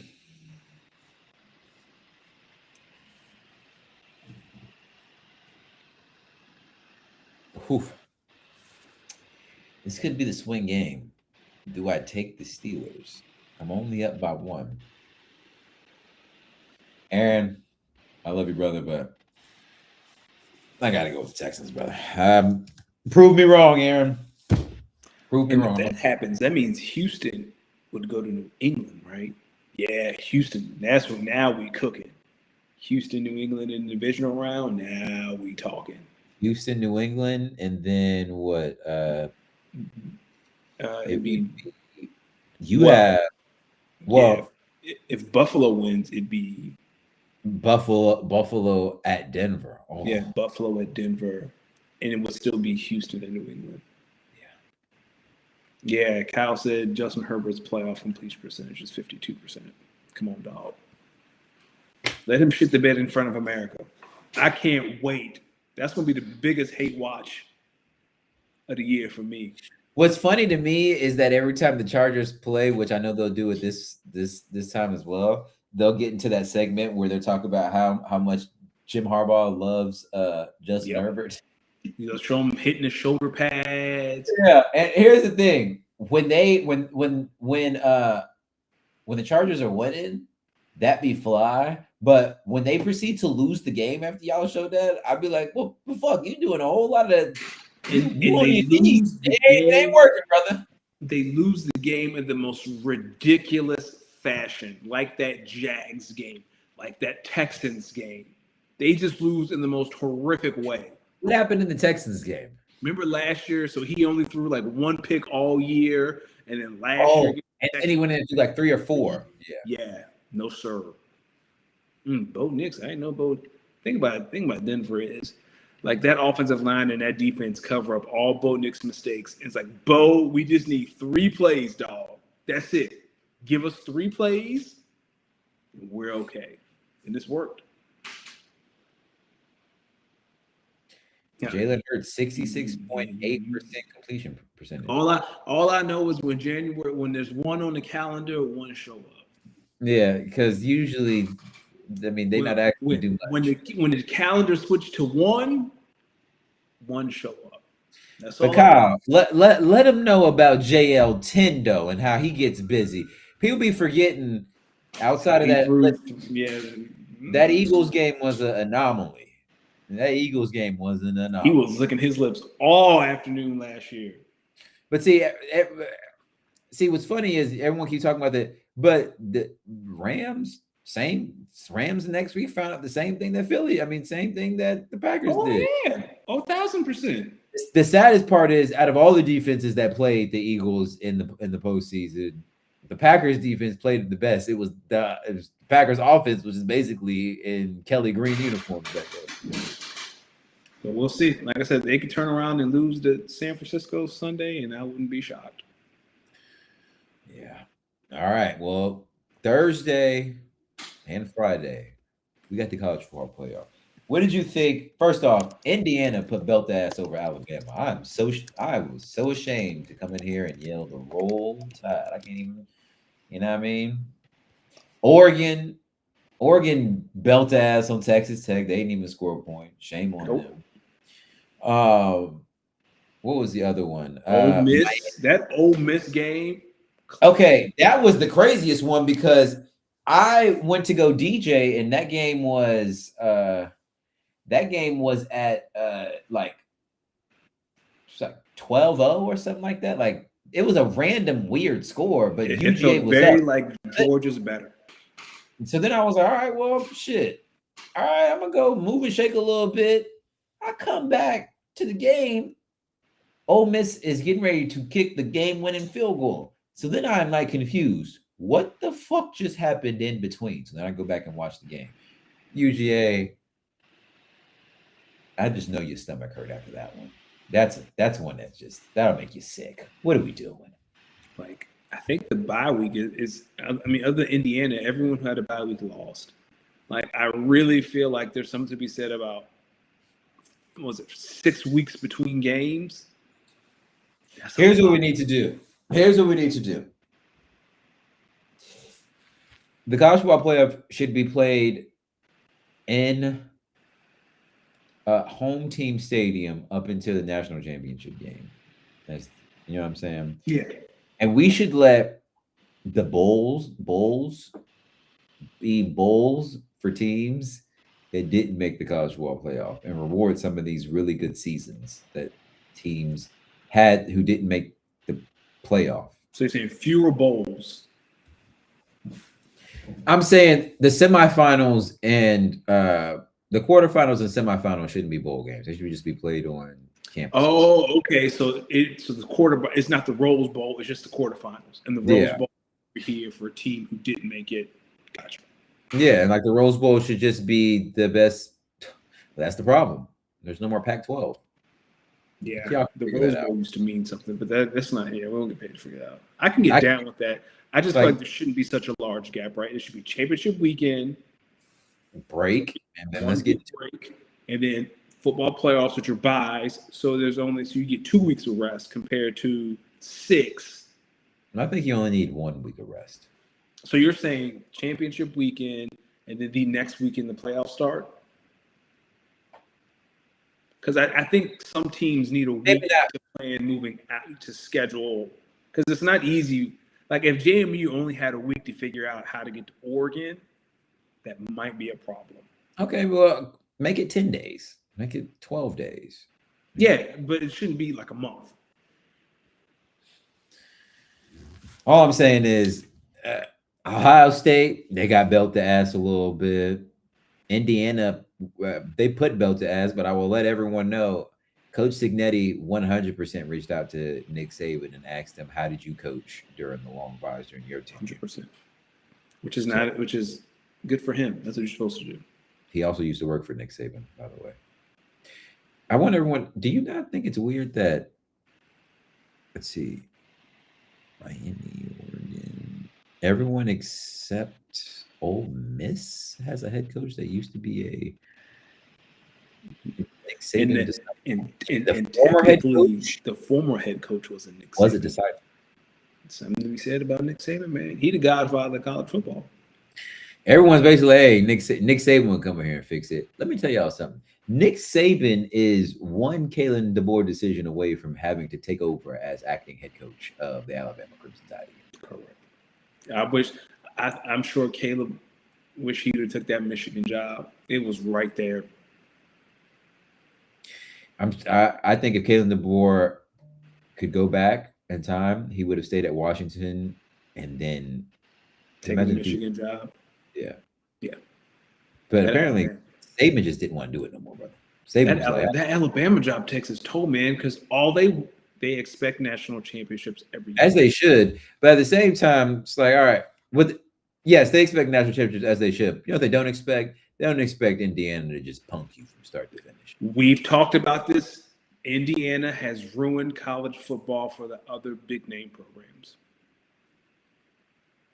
Well, I think what they've shown, them in Texas Tech, have basically shown is we can flip a program in a year with the transfer portal. So it's like, all right. That's what I'm saying. So other teams with this pedigree, it's like, well, Indiana and Texas Tech can figure it out. Why can't you? Well, I can tell you why. Because Indiana probably let's just say a wide receiver was choosing between LSU for 265 or Indiana for 3. They're going to Indiana for 300, even though LSU's better. That's what I'm saying. The SEC, the advantage is gone. And I feel like these Southerners they about to fight back. They always do. I feel like, they do. I feel like most real SEC fans, if you asked them who was the one team in the SEC that was going to get boat raced fast out of the playoff, I can tell you they all would have said Ole Miss. Now it's the SEC. True SECers have to root for Ole Miss to win. It's your last chance. And then if you're the Big Ten, you're sick because you got to take each other out. No, yeah, they were like, man, literally the Big Ten is like, man, literally any other seed number, and these two teams meet in the national championship, and I'm winning it all. But nonetheless, one had to be 1 and one had to be 5. And Miami's like, what's good, bitches? No one wanted us to be here. Now we're one win away from the national championship game. But Bama's right. Indiana's strategy is get a bunch of old guys who don't want to go to work. It's working. Not even that. It's guys who are like, on their fourth or fifth year, still Yeah. whether they're going to make it to the league or not. You come Did play you for this, see? play good. In fact, Fernando Mendoza, I mean, brother, he's about to be number 1 overall pick. Did you see Pavia? I think he's suing the NCAA so he can get 1 more year eligibility. Dog, go get a job. Go get a job, Diego. Diego, it's not happening, brother. Yo, all right. I just know. I know they won't say it to his face, but I know someone at the NCAA has probably been on the phone with Diego Pavia and was like, "You cannot be fucking kidding me." He will be 24 next month. Diego, go get a job. I want to let everyone know I was born in the year 1996. This young man he was born 2004. 2. He was born in 2002, ladies and gentlemen. He wasn't even alive when 9/11 happened. He's been in when was his freshman year? That means his freshman year was 6 years ago. That means his freshman year was 2019. I believe so. Yes, I'm looking at his Wikipedia right now. It has to be. Yeah, I think 2019. All right. So let me get this straight.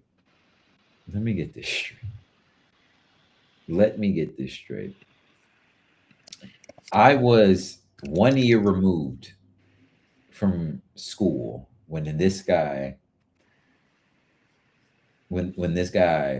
was a freshman. I am now almost 8-9 years into my career, something like that, and this guy's still in college. Guess how old Drake May is? 23. He is. Diego and Drake May are the same age, and this is Drake May's second year in the pros. You know what I'm saying? It's just Diego is suing for another year. like, it's okay to just realize. I think he's trying to, like, I get it. You're trying to make sure you're the one when you come out so you can maximize. It's like, yo, dog. Well, he's not getting drafted. He's not going to leave. That's my thing. Like, at what point do you just kind of look at if you were supposed to be drafted, you'd be drafted. You'd be drafted. All right, here we go. Talk to me. Here we go. Where is it? Round 3. Danny. Miami, Ole Miss. Wait a minute. So you called it. Yeah, I got last week. I know I picked Texas. I picked Oregon over Texas Tech. I did not pick Georgia over Ole Miss. So we got Miami, Oregon. All right. Hold on. No, we got Miami, Ole Miss, Oregon, Indiana.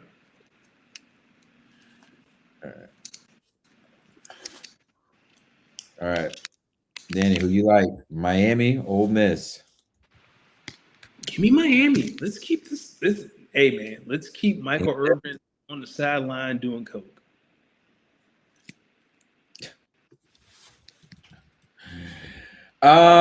Man, this one's No, tough. take that back. The Ole Miss story in Lane Kiffin's too good. I want Ole Miss to go to the national championship game.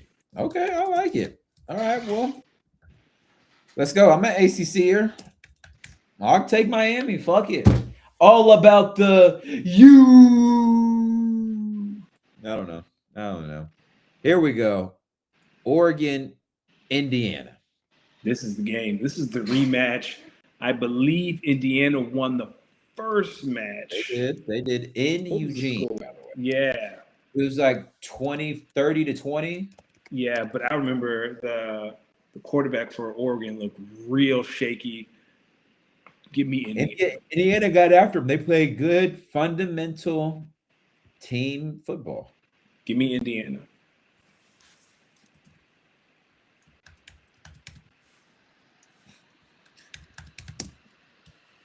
What did Coach Signetti say that one time? Well, he won one time. He said, "Google me, I win." But that other time he said, "We don't just beat teams. We don't just beat top 25 teams. We beat the shit out of them." You give me Indiana. Give me Indiana. Turks against. Hey, Dan Lanning, ain't no home field advantage. Yeah, Ain't no duck riding on the motorcycle. Ain't no jump around. Y'all in the A.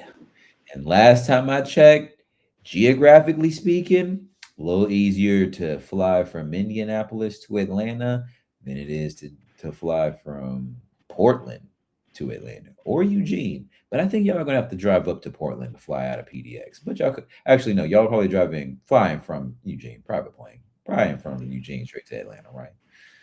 Either way, I mean Eugene is only 90 minutes away, so still 4 hours, 4 or 5 hours right on that it's plane. across the country. Across the country. And you Yo, just came across the country. is it not funny that Indiana and Oregon gotta play? Indiana and Oregon gotta play in Atlanta, and Ole Miss and Miami gotta play in Phoenix. Hilarious. Oregon sitting there looking at it like fucking Phoenix is right there. And That's Oregon just went to Miami. Like they just played at Hard Rock. I know. How would you not be? I'd be sick. Like Sick. that type of travel. Honestly, if I was Oregon, side note before we got it, if I was Oregon, I would probably be practicing in Atlanta. Yeah. I'd be Like, trying to see if I could borrow the Falcons practice facility Shit, they not using it at all. at all. Like I'm right, like Miami. Miami ain't worried about nothing. I mean, Miami to Atlanta, that'd be all right. But like, if you're Oregon, why go back out west? Stay for a week in Atlanta. You're used to it. But the students gotta go back to class. I'm sure there's a way around that. What did Cardell Jones say? They don't come to school. They come to school to football. Are you kidding right. me? And yo, we just talking, shooting the shit. If you've been to school with enough football players, Division I athletes, let me say this: if you've been to school with enough Division I athletes that play the major sports, aka football, basketball, you will see that these people are definitely coming to school for sports. They are not coming to school for school, which is they all have two different Americas. It'd be two different Americas. Mm-hmm. And they all had the same major. What, university studies? Communication. Yo, I just can't believe that a U.S. Special Forces military operation, somebody was up there and said, all right, this right here, recapturing President Maduro alive. We want him alive. When we get him alive, we're having wear these. It's damn full-on fucking Nike Tech Fleece, full-on top end bottom. I know someone in there had to say, well, damn, I ain't even got that. I ain't get that before I did. They got 3 sizes. They gave him oh yeah, they definitely gave him 3 sizes too. Large! Are you a large? No, put it on. Like, are you kidding me? Donald Trump. Oh man. Where can people find you? They just walk in other countries and take their president, dog. Has any other major leader came out and said anything about this? Not to my knowledge. And I'm talking about major leaders that are not in Central America. Them Central American leaders are probably hitting their cartel homies and saying, "Hey, amigo, not today. No more. No, wait, we got to stop, amigo. You see? No mas. No mas, amigo. No mas, amigo. No mas. Take your money back, amigo. Take your money back, please. I'm telling you. I'm telling you. Bob Saleh, look, I'm sorry. I didn't know. Well, no, Woody Johnson, I'm sorry. Because Bob Saleh I was right about. Bob Saleh, I was right about. You don't think it's funny that how many other coaches wore that same patch that Bob Saleh did? Probably none, but I would not know. That's a good question. See what I'm saying? We can look. No, y'all want you know I know how I know I'm right. Woody Johnson just sat there. He Woody Johnson came out and talked shit about Justin Fields and still did not fire Aaron Glenn. Has not fired Aaron Glenn yet. Like, think about that. The one time he could fire and get away with it. Bob Saleh had a good Jets. Like, the Jets defense during that time was good. They were just very bad offensively. Obviously, first year Aaron was hurt. Second year, they were just a bad team. But what? Come on, man. This world is crazy, man. This world is crazy. Are we heading to a WNBA strike, brother? Yes, 100%. Kyle, the Jet, they had no picks. Do y'all realize how hard that is? This is how ridiculous having no picks as a real professional football team. When you play Madden and or NCAA, the computer will gift you an interception. Like, it will look. The computer will literally. You could be trying to not get an interception. The computer will just give you one. This was a real defense that couldn't get a pick. Couldn't get a pick. Before we get out of here, I don't know about you, but I already know the silly purchase of this year that I'm going to make. Okay. Have you heard of RoboSyn robots? No, but I don't like it from the sound of it. No, brother, you're going to like this. I'm not a fan of robots. I know there's a 60-minute segment Sunday about how some companies building robots that are more, they can learn, have human attributes. You need to see this.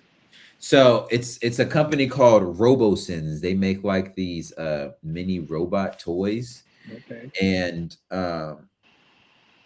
I was on Instagram. Well, no, did I tell you? I don't know if I told you, but I got into building Legos. Like, I don't know if you saw that Lego on my IG story the other day of Galactus with the Fantastic Four. Mm-hmm. That was like a 400 piece Lego that I built. I just bought, and I built it in a couple hours. So I went back and I bought Jango Fett's Starship, which I built.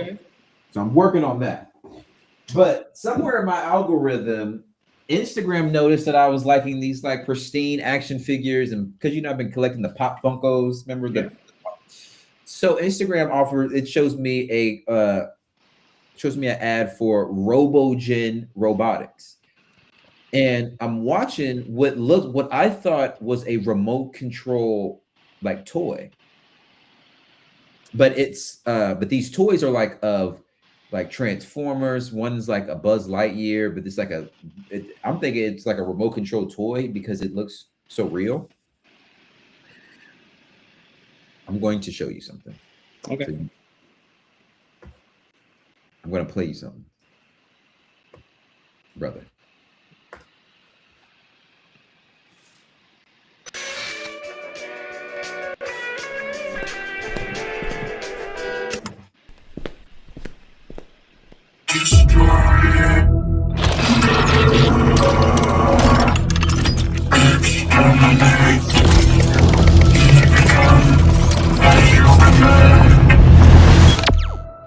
With a commanding stature, the Decepticon's intelligence officer reveals himself for the first time.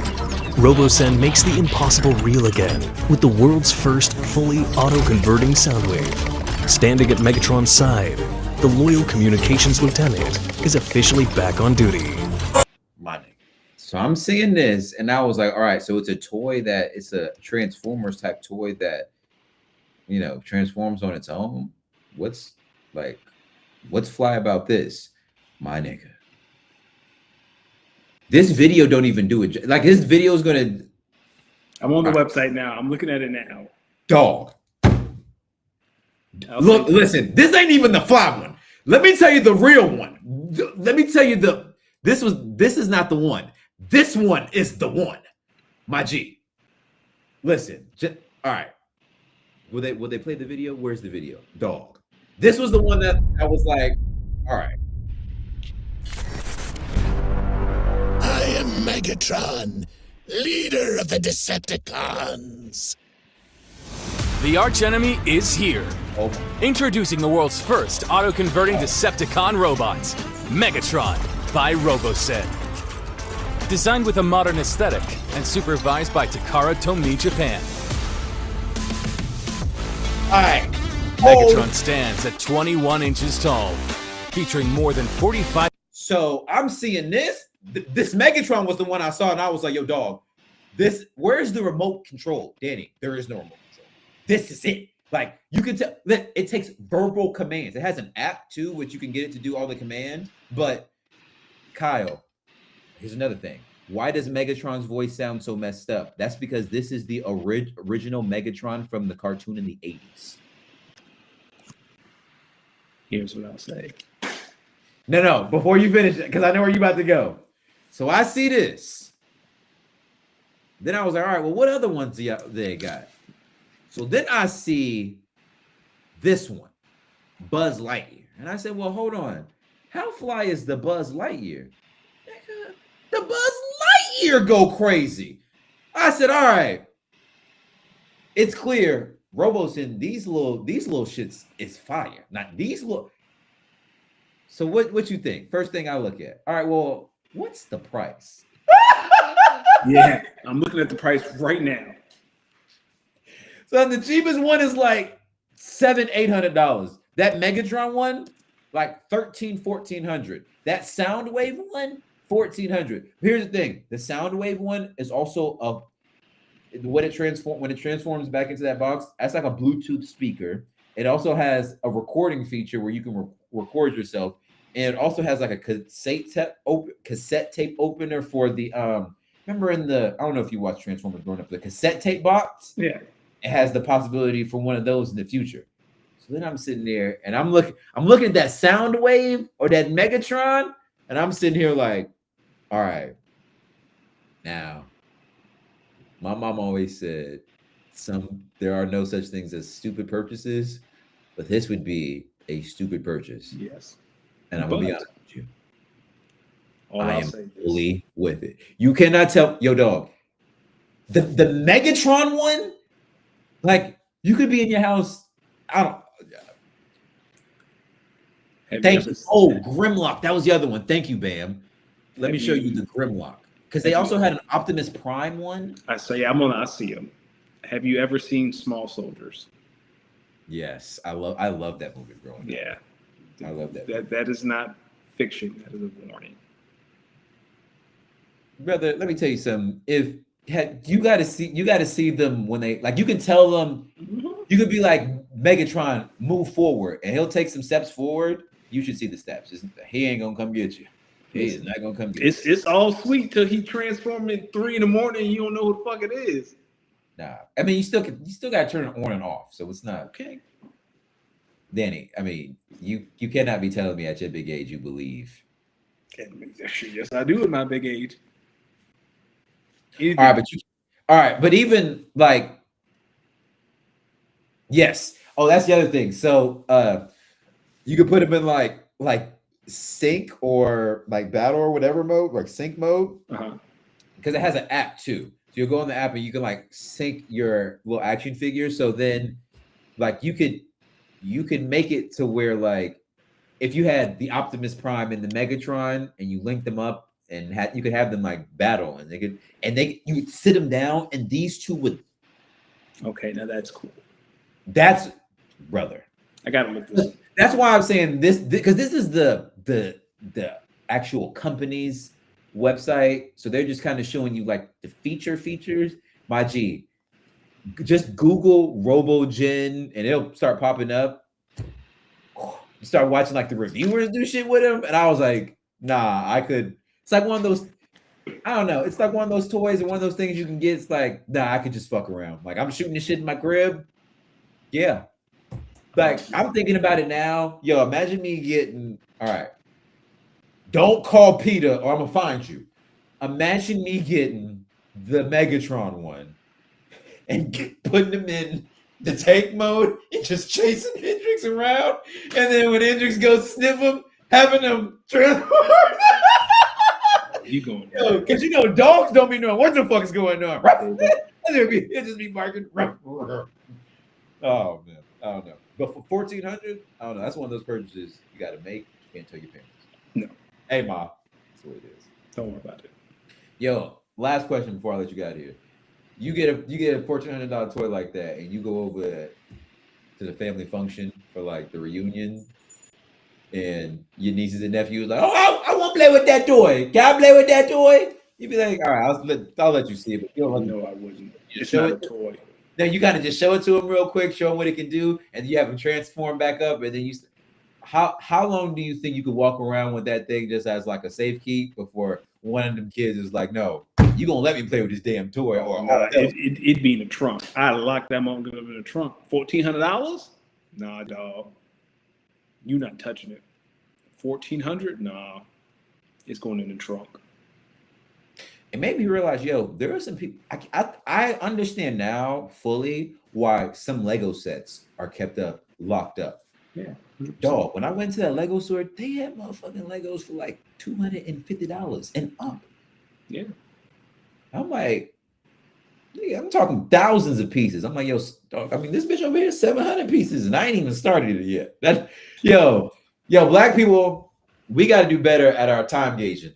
Not time gauging, our numbers gauging. I thought the first that Galactus one was like 800-900 pieces. So I was like, oh, Boba Fett Starship, it's nothing. I came back, looked at the box for Galactus. That bitch was 457 pieces. And I was like, whoa, I definitely misjudged this. I'm looking. So now I'm looking at Jango Fett Starship like, yo, dog, that Galactus took me a while. This one's more pieces? They lied to you with the age, 9+. What 9-year-old sitting there for that many hours and doing that? Nigga, that's a grown ass. All right. My nephews are into it. Yeah, we went up there for Christmas. They're building. They have a whole bunch of sets. They're talking about getting the what's the big Star Wars one? The Death Star. That's the one. That's the one I see that I'm like, all right, this is like dream state. It's like dream state. That's why I got Boba Fett Starship, the Death Star. Like they were talking to me and like building sets. Like, oh yeah, at school I learned about this, and they were just like building sets. It helps. It does help your brain. Like, yeah. Honestly, we'll talk about it next week. But that Galactus one didn't take me long. It just once I sorted out the pieces, it was all right. Yeah, that's what they did. They just go on the table, look at the book. Like they had a Sonic one, they had a boat that shot tails out, and they're like, yeah. And then in school we were doing this and this. Yeah, I mean, I can't say on air when I'm about to do while I do it, but. Listen, ladies and gentlemen, you could have been anywhere in the world, but you were here with us tonight. Please make sure you follow the podcast, _pod. That is _pod. Make sure you follow me on Instagram, on SoundCloud. Bam, I see you. He says I need to be on YouTube with the DJ, and that is a goal this year, is to start putting more visual sets out. I need it. Hey, I can tell you, shout out to everyone who was partying with me on New Year's Eve. It was a great time. You want to hear some? All right, you want to hear something funny? So on New Year's, oh, brother, I gotta go to bed. It's 10:30 over here. Anyway, on New Year's, when it's time for the countdown, they told me at the last second. So I was like, all right, ladies and gentlemen, New Year starts in 15 seconds. And I looked again, and that bitch said 10. I was like, oh, actually. 10, 9. Just that's how I started. Ladies and gentlemen, we'll see y'all next time. Y'all have a great night. Peace.